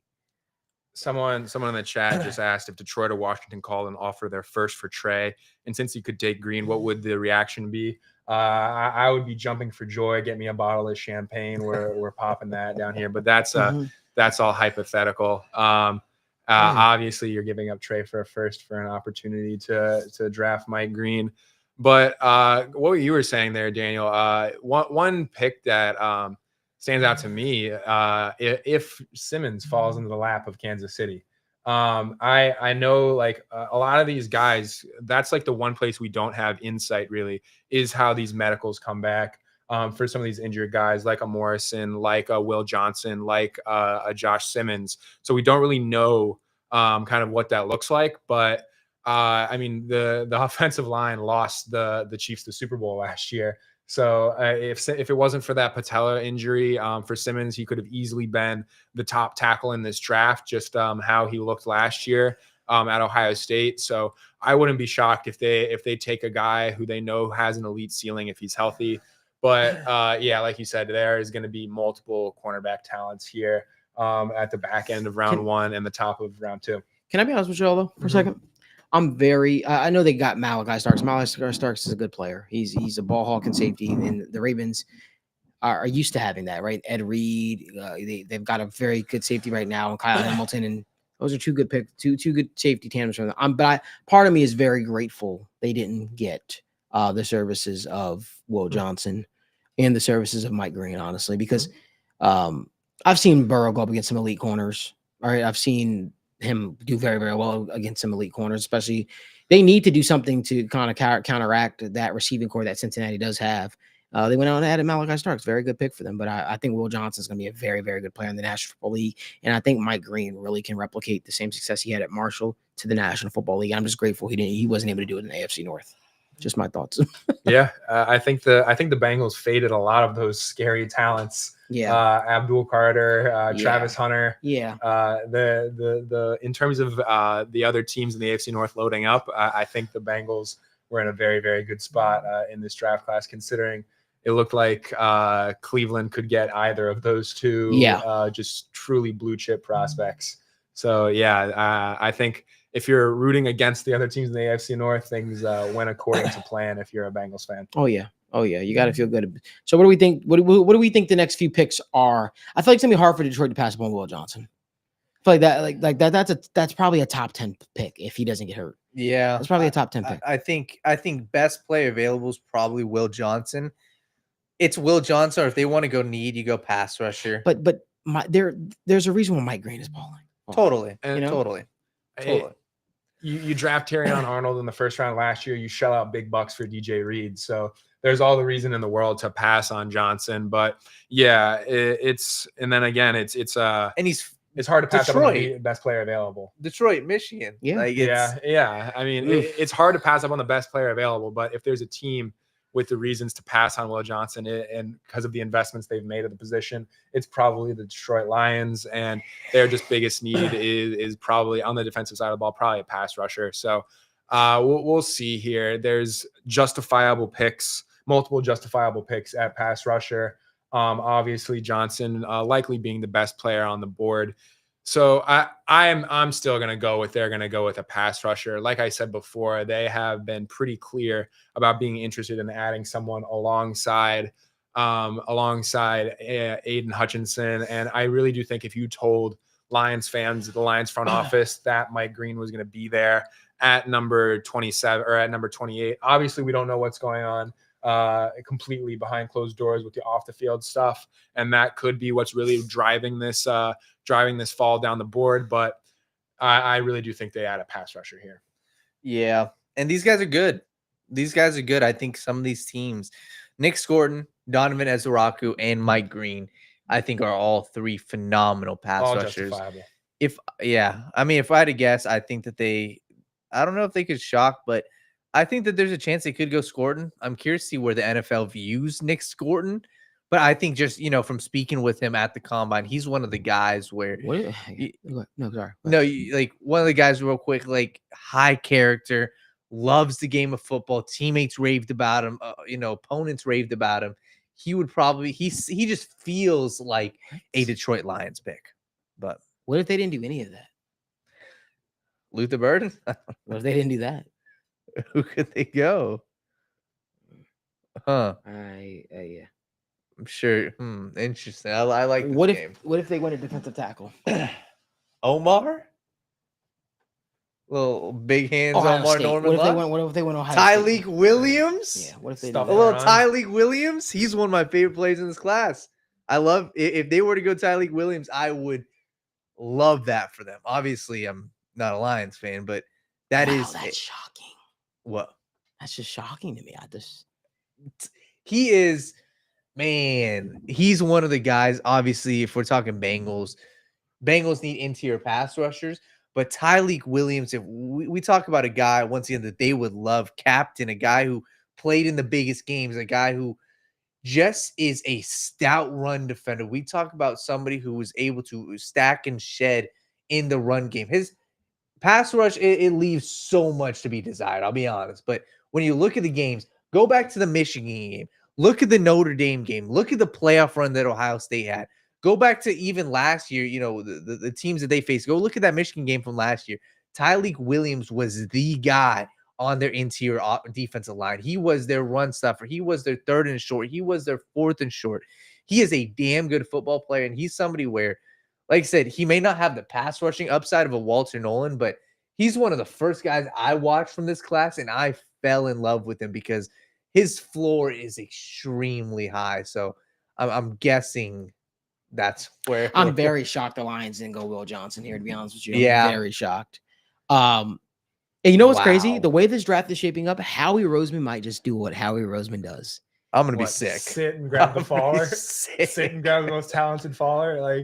But there's something to be said about not overcomplicating the process. Yeah. Could you imagine if a Jahad Campbell falls to them? Oh, I think he will. I think the Bills are. Oh, fair. The Bills are here. Well, the Bills The The Bills Bills need are a going to difference. grab a corner. No, Well, they just re-signed Trey. Obviously, 1 year. They just re-signed Trey White. I think we're done with Trey White. as a legitimate like player in the NFL. For sure. Yeah. Huh. Wait, so we got Commanders, then Bills, Yeah. and then Chiefs, Eagles. Okay. Who are we debating? We said Mike Green. I think Jahad Mike Campbell. Green. Here's my prediction. And again, I think Mike Green goes to the Commanders. I think Buffalo takes Jahad Campbell. KC and Philly. Buffalo should take Will, or Yeah, they should take Will Johnson. They should take Will Johnson. but will Yeah. they? Fair. But will they? If not, he's going to fall into. Who does gonna fall KC into- go to? Who does they go? They might go Will Johnson. They might go Will Johnson. Because they have They have the young corner. I forgot his name. Is not Snead. Yep, they got I know, yeah. Snead is no Oh longer my there. God. No, not Snead, Yeah. but None of us can remember this guy's is terrible. name. He just moved into the slot last year. Trent McDuffie, McDuffie. yeah. Trent McDuffie. Yep. but they Some also draft have, coverage were provided. Yeah. They signed Christian Fulton. Come obviously. on. Yeah. He's fast. I wonder. Nicky Minwari's falling. I wonder where he's gonna go. I wonder if he'll be there day 2. Philly. I mean, Philly won't go him probably. It's hard to Well, say. who does Philly? Wait, lose? Buffalo might go Nick Yeah, Emanwari. Mookie's guy. Buffalo might go Nick Emanwari. But will they pass up on Will Johnson or Jahad Campbell? Can't see that. Nick Emanwari is not that great. But would he go to Philly? No, they got their shape. Wait, don't they have their safeties kind of figured out? No, because they were. I think about they were. Who Thinking was about, Philly's corners? They got. They just drafted both dudes this year. Yeah, DeJean and Cooper Quinyon DeJean. Mitchell. Is Will Johnson better than Nick They need Cooper? another outside corner. Yeah, I would do that. I would go Will DeJean Johnson. plays out of the slot. I don't think they signed anyone. I Somebody can't said remember. KC going Simmons for Oh OSU. yeah, they're Yeah. going to tackle. Yeah. Oh yeah, Connerly. Connerly or Simmons. Like I've been saying, it's hard to know what these like medical checks are looking like. But when healthy, Simmons was arguably the best tackle in football or in college football last year. Connerly, another quality prospect. If you just don't want to bet on the injury status of Simmons, but the offensive line lost them the Super Bowl last year. They had to play Joe Tooney at tackle, and he played admirably at tackle, but he's not even there. Like he's a guard, he's a backup plan, and that was what they were leaning on down the stretch last year. And he's not even there anymore. Obviously, with Creed Humphrey and Trey Smith, you have the interior pretty much shored up, but the tackle situation is criminal. It is truly criminal. They swung on that guy in the second round last year. I can't remember his name, but the Chiefs. Oh, Kingsley Sumatai. Yeah. They threw him out there last year, and he was just he was a turnstile out there, just an absolute mess. I do think it's offensive line here for the Chiefs in a couple picks. Can I throw something out there? I don't know Sure. if the Eagles will end up doing this. I think that their wide receiver tight end could be a move for them here. I don't know if tight end, obviously we saw the whole Mason Taylor. His odds were even odds to go in the first round. Would it be shocking if Luther Burden went here? I know we got AJ Brown. I know Devontae Smith. Both those guys are locked in. John Dotson's your wide receiver 3. And this is a team who's consistently gone best player available. I no doubt in my mind, Luther Burden is one of the top 3 best players available. I'm curious to see where it ends up. Eagles have so many options that they could go. They could go Nick Minwari, safety, because they only have Reed Blankenship, and I think that's it. Could go Will Johnson. I would just be curious to see what the shout is, because Goddard's on the last year of his contract in trade rumors. Curious to see if they would end up getting a Mason Taylor or Luther Burden, but I'm curious to see where they end up going.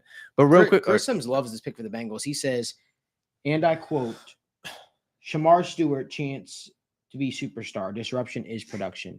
My full thoughts on Shamar Stewart, his number 2 edge in the entire class. That's why we're gonna spend a lot of time talking about Shamar Stewart. We're gonna have a lot of time to talk about it. The pick is in for the Washington Commanders. Pick is in. Dane Brugler likes him too. I know that. Shamar? Yeah. Well, the thing is, he dominated at the Senior Bowl. He dominated like it was bad. He had offensive linemen falling on their ass, and he talked about how he wasn't really asked. He was asked to do specific stuff at Texas A&M. Now, could that be a cover for the lack of production? I don't know, but Commanders take Josh Connerly. Beefing up. Yeah. Okay, so they don't the Mike Green slide. Yeah, man. The Mike Green slide. Yeah. Yeah. Man. Well, Connerly, but okay, I respect it. I mean, they got Jaden Daniels, but they just traded for Laramie Tunsil. I guess they're beefing up the offensive line and saying, What if Kansas City went Mike Green? Stop it. What if Kansas City went Mike Green? Stop it, Malik. I don't want that. What if they did that? What does Evan say? Don't wish that evil upon me. Listen, man. I would be shocked if Buffalo or KC didn't draft Jihad Campbell or Will Johnson in the next 2 picks. Yeah. Yeah, man. Oh, yeah. I bet you Buffalo picks up one of them. Yeah. So Kansas City has, I know it's that still hard for me to see Kansas City going anything other than Simmons.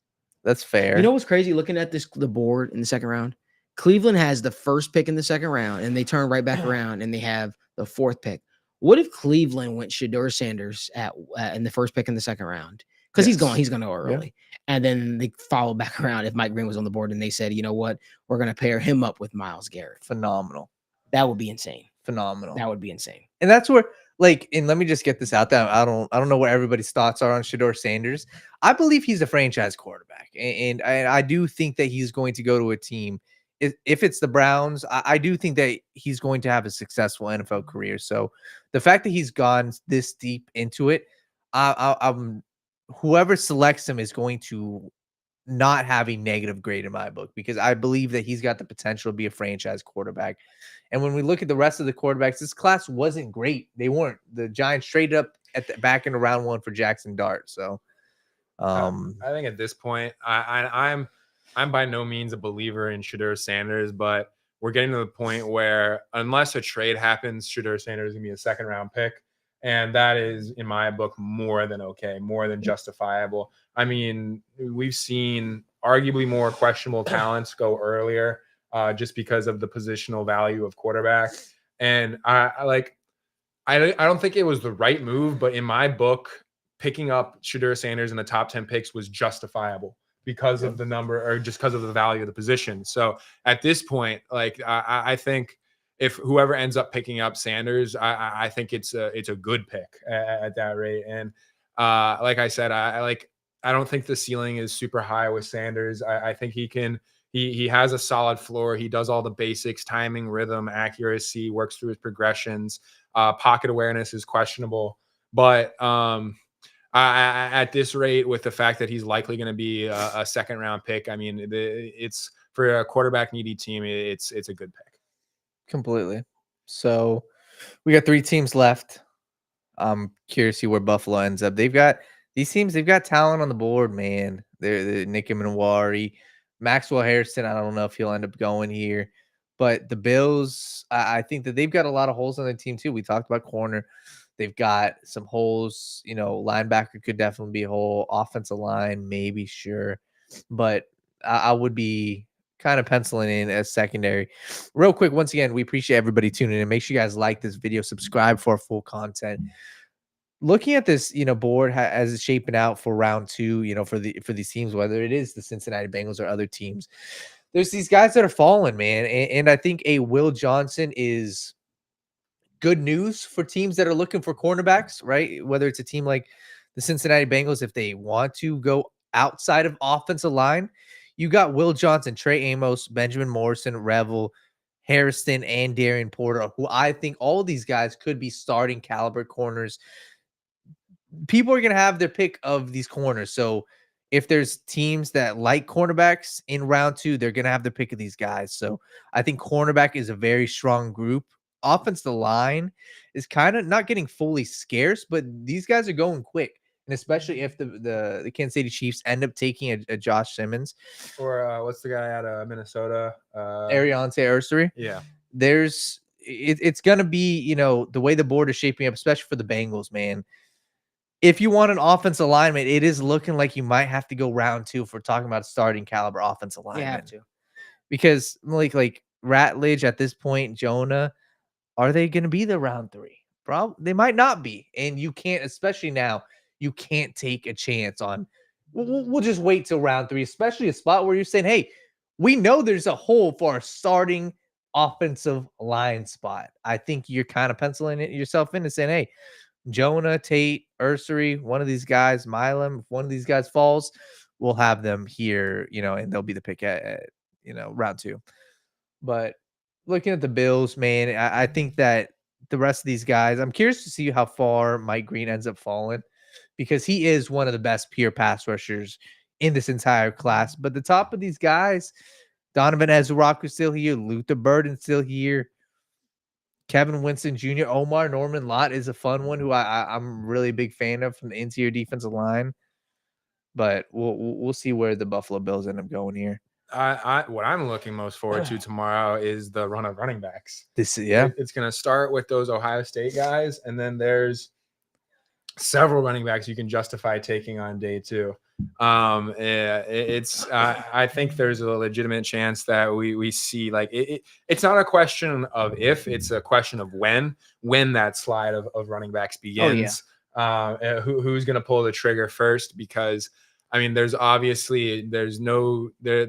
reason that you can't draft a running back in day 2, day 3 these days in the NFL.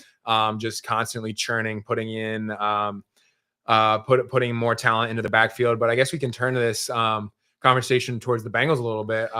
Obviously, the Bengals coming into the draft were one of those teams. Do they add a guy day 3? I think for the most part, the idea was kind of day 3. But with Zach Moss, do you think running backs will be highlighted on the Bengals draft board at this point? No, I don't think so. And I think the way this is looking, once again, if you guys are watching, drop down your guys' predictions for round 2, a guy you'd like to see your team draft.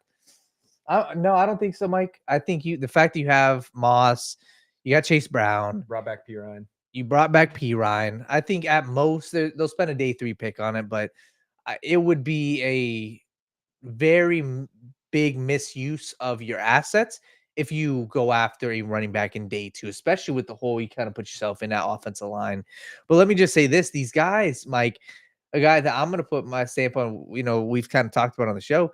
I think Cam Scatterbo, wherever he goes in round 2 or round 3, this dude is going to be, these running backs are going to be productive, man. And I think Cam Scatterbo's one that I'm curious to see where he goes, but he's an immediate 1,000+ yard scrimmage guy for me. And these guys, they're all going to have their chances, whether it's, Maxwell Harrison. Wow.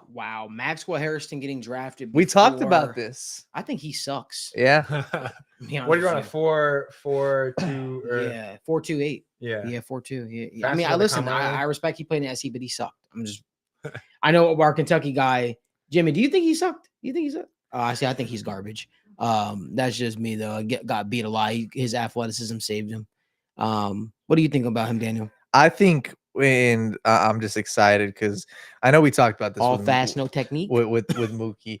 This is what the Bills need, though, and I think that they win. Yeah, they're gonna get destroyed still. Well, yes, but I think when you look at where they're approaching this, is they're looking at, hey, how did we fail last year? Yeah, Kyrie Elam was their problem. The fact that their cornerbacks were hurt was their problem. Is Maxwell Harrison going to fix it?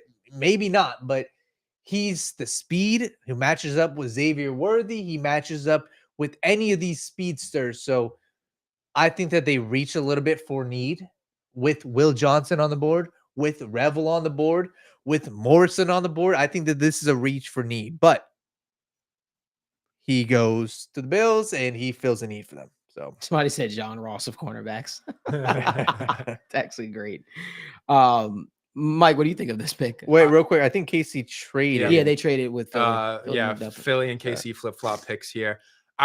Where my mind went was, what does this say about the health of Will Johnson? Yes. It must have gone very, very poorly with check-ins with the medical staffs and the doctors. Because I know it was, even before he got hurt, it was a little bit more of a down year, but you'd think what he did in 2023 would be enough to get him into the first round, get him ahead of a guy like Maxwell Harrison. So I don't know. That's kind of where my mind went. I don't have much to say about the quality of this pick in general. My mind went straight to Johnson and wondering what's up with him. But this pick, I've been saying it for the last 3 picks. This is straightforward to me. You whiff on Kaiir Elam. You trade him to, I believe, Dallas. You re-sign Benford, but it's still a clear and obvious need for the secondary. in the AFC Championship or one of the playoff games when Benford wasn't there. It wasn't very pretty.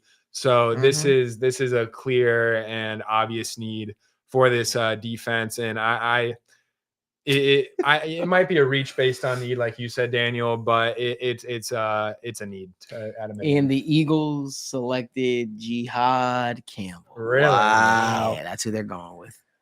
Go with Eagles the going faller. Jihad Campbell. They Let's go with always most get talented these guys, faller. man. They always get away with it. But I mean, it makes sense, right? Yeah. You know, But linebackers. If you pinpoint one weakness on the Eagles, is there a place that could get better? Who was supposed to be alongside Bond? well, they got Nakobe Dean, but he's been dealing with Yeah. injury. He's been injured Yeah. twice now, and so like Yeah, Depth they had doesn't Oren even Burks matter playing down for the them. stretch. or Oren Burks is Bengals now in legend Oren Cincinnati, Burks. and now Jihad Campbell is now an Eagle. Yeah. And how he does it again, at least presumably he does it again. If Jihad Campbell's medicals check out and he can get healthy, that's a good pick. That's a good pick for them. good for good pick. them, man. It's a good pick. Good pick for the Eagles. Good pick for Eagles fans. Eagles fans should feel happy about that. The NFL aggregator accounts have already tweeted out how he's done it again. Don't you worry, Malik. Oh my god. He has done it again. Oh Allie. god. Well, you call me an aggregator? I'm not an aggregator. No. I'm Oh. saying the accounts out there that they're already declaring that he's done it again. So where do we think the Chiefs go here? I think you know what I think. I think they're going with Simmons or the guy out of Minnesota. Tackle. Okay. Around Terrace, that's what you're talking about? Around Yeah, Terrace? yeah. Okay. If they go around Terrace, that would be certainly an interesting choice. That spot, especially considering some of the names that are on the board. Yeah, Danny, what are your thoughts? Yeah, I mean, it seems probably too straightforward. I do think that Simmons is probably the pick. I think that they should look to upgrade their interior defensive line this draft. To pair with Chris Jones, I would be looking. And this is too rich for him. If they don't go offensive line, I do think Omar Norman-Lott would be a phenomenal fit next to Chris Jones. The rest of these guys, I mean, Mike Green's one of the best players on the board. The Chiefs have never really cared about personal concerns for a lot of these guys, whether it's, Tyreek Hill or a lot of these guys, like pretty much a lot of these guys, they say, hey, talent, and they believe in the culture that they have and say, hey, we will work on whatever you got going on outside of football. If you got the talent, we'll make it work. Mhm. It would be kind of a Chiefs pick if they went Mike Green, but their biggest need by far and away is the offensive line. And Josh Simmons is far and away, I would say, the best offensive lineman left on the board. Yeah. 100%. I mean, they could end up going cornerback, sure. That's if we're talking best player available, Will Johnson. I mean, but I do think that Josh Simmons will probably end up being the pick. But the rest of these guys, I mean, now that we're final pick, some of these guys have fallen. Like I said, Luther Burden, Mike Green, Will Johnson, Trey Amos, Nick Scorton. Those are probably the biggest names that have fallen. But all around, I think that a lot of these teams, especially the back end, these teams got better, man. And all these contenders, I think that they all got better. I don't know if there was any crazy shocking pick in this back end, but look at the rest of these guys. I mean, we talked about it, but Emeka Buka was probably one of the more shocking picks, like unexpected positions. Yep. Same thing with the Broncos going Janae Barron. Yeah. But You get why. You totally understand why. Out of these fallers, though, I mean, out of the guys that are notable, most significantly Johnson and Mike Green, I mean, you can point the finger to why. Like, it's not very hard to kind of think through and realize why they might be falling. But like there were shocking picks throughout the draft, but with the names that are left on the board, it's not a big shock to me. One of the names that you brought up, Luther Burden, the opinions are very, very mixed on him. But all the reports and kind of just what the buzz was is that he was going to make it to round 2. And it's really a question of like, cause a lot of it, his role was gadgety, at Missouri. A lot of his yak came from targets behind the line of scrimmage. Just a bevy of those screen targets, really only playing out of the slot. A really, really high amount of his production came out of the slot. So it's a question of whether you think that's who he is as a player, or that's what he was asked to do in Missouri, and whether the fact that the lackluster, I mean, you could even call it defunct at times, Missouri offense was impacting him this season, because the drop off from, what was it, 1,300 yards as a sophomore to 600 yards this year, pretty shocking, and not what you'd expect out of what he was perceived to be as a talent back then. So there's people out there who believe his skill set can transition. There's some people who believe he'll be really scheme dependent. But based on all the buzz out there, I'm not entirely shocked to see him available when day 2 picks up. I mean, I guess there's a world where the Chiefs grab him here. I don't see that world. I don't live in that world, but that'll be an interesting name to see if anyone kind of fights for him and picks him up, because there are a lot of teams at the top of the draft order who could use a receiver here tomorrow morning or tomorrow afternoon, evening. Yeah, I mean, and just looking at the rest of these guys, just kind of projecting to day 2, there's going to be some of these guys, and I think the frustrating part, Donovan Ezraku, Nick Gordon, Mike Green, 3 phenomenal edge rushers are still on the board. That leaves a lot of these other second-tier guys that are going to be available late round 2, early round 3, like Landon Jackson, Princely. So when I look at the strength of day 2, it is going to be, and if we're talking whether it's the Bengals or these other teams, I think offensive line is going very quickly. And the rest of this is, if we're talking Bengals too, I think Xavier Watts is another one that it's going to be tough, especially where you're penciling yourself in, say, hey, we have to probably go offensive line. But if Xavier Watts is staring at you, you put yourself in this position. So there's a lot of these talented guys. I'm excited to see where they go round 2, round 3. So offensive line, solid. Tight end, there's still a couple of these guys left, but we'll see. Yeah, you don't have to connect the dots. You don't have to. It's pretty easy to put pen to paper, connect the dots for Watts to the Bengals with Al Golden in the building now. I would like them to see. I don't think they're going to be in a position to draft Xavier Watts. I don't think he makes it to them in round 3. I don't think that's the best use of their second round pick. Yep. Is on Xavier Watts. I would much rather see the name Tate Ratledge penciled in next to the Bengals in round 2, just given the glaring need at offensive guard, and just having seen poor guard play year in and year out with Joe Burrow facing pressure up the middle. Chris Jones will always live in my nightmares as a Cincinnati Bengals fan. Obviously, you're basically never going to be able to neutralize Chris Jones, but putting some precautions in place would help me sleep better at night. So we'll see what name comes off the board for the Cincinnati Bengals here in round 2. But yeah, I don't know. You can see why they'd be interested in Watt, but I just don't think that that's the best use of draft capital, and I'd imagine that you would agree as well. But one name, and kind of going back to the running backs, I am really excited to see where Travion Henderson lands. He was one of the very, very late guys who caught some steam. By the time the draft rolled around tonight, he was, I believe, minus 160, so heavily favored to come off the board in the first round. The way things shake out, the Broncos don't really take a running back, which was kind of one of the bigger shocks. But given the depth of this class, like you mentioned earlier, they can address that need later in the draft. Chiefs took Simmons. Yep. Yeah, that's an easy one for the Chiefs. Like I said before, healthy, he's arguably the most talented tackle in this draft. The most obvious need. The best player available was undoubtedly Will Johnson, like we've talked about. Don't know where he sits health-wise, but it's the same question with Simmons. And when two guys have questions about their health, I think it's pretty easy. The tiebreaker is somewhere that's a clear and obvious need, and that is offensive tackle for the Kansas City Chiefs. They've made significant financial investments into the interior of the offensive line. putting a franchise tag, somewhat surprisingly, on Trey Smith, Yeah.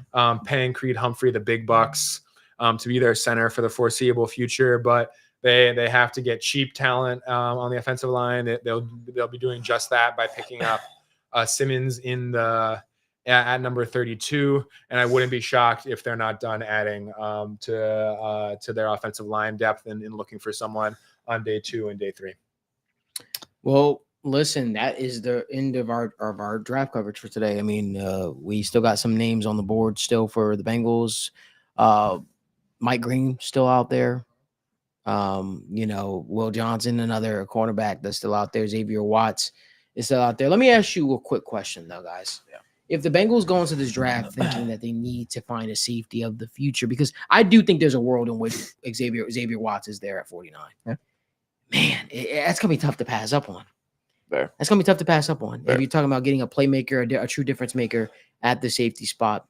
And I'm sure we'll continue these conversations as we go into it. But if it comes down to a Tate Ratledge and Xavier Watts, I feel like that's gonna be a conversation to be had there. Man, Yeah. I'm excited about that. Yeah, real quick, if I touch on it.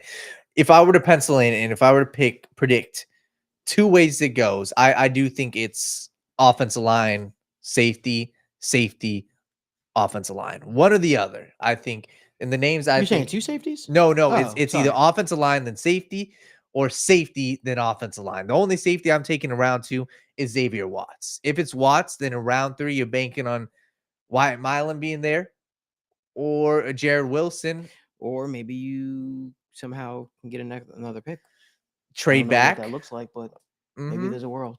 Anyway, that's all the time that we got for tonight, guys. We want to thank you guys so much for tuning into TWSN's live draft stream coverage. We'll be back tomorrow for round 2 and 3, breaking it all down, talking it all through. Special thanks to Jimmy, Marissa, Mike, Daniel for all hanging with us on the stream. I know not a lot of people are excited about this pick that the Bengals made in round 1, but there are some positives to take away from it. If he can truly develop in his finishing ability, I thought Al Golden's quote about him was very interesting. He said, he loves the way he finishes. And I'm like, that's the knock on him. He doesn't finish as often as he should. But if he's able to put that all together, man, I think it's going to be very, very special. I think we're going to see the run on Shador tomorrow. I think we'll see Jalen Milroe go tomorrow. I think we'll see the run on running backs tomorrow. Luther Burden is still sitting out there as well. So we still have a lot of stuff to look forward to. Again, thank you guys so much for tuning into this draft coverage. If you guys could do us a huge favor, give this video a like, subscribe to the channel, and turn on post notifications so you guys never miss when we go live or upload content. We want to thank y'all so much, and we will see y'all tomorrow for night 2 of NFL draft.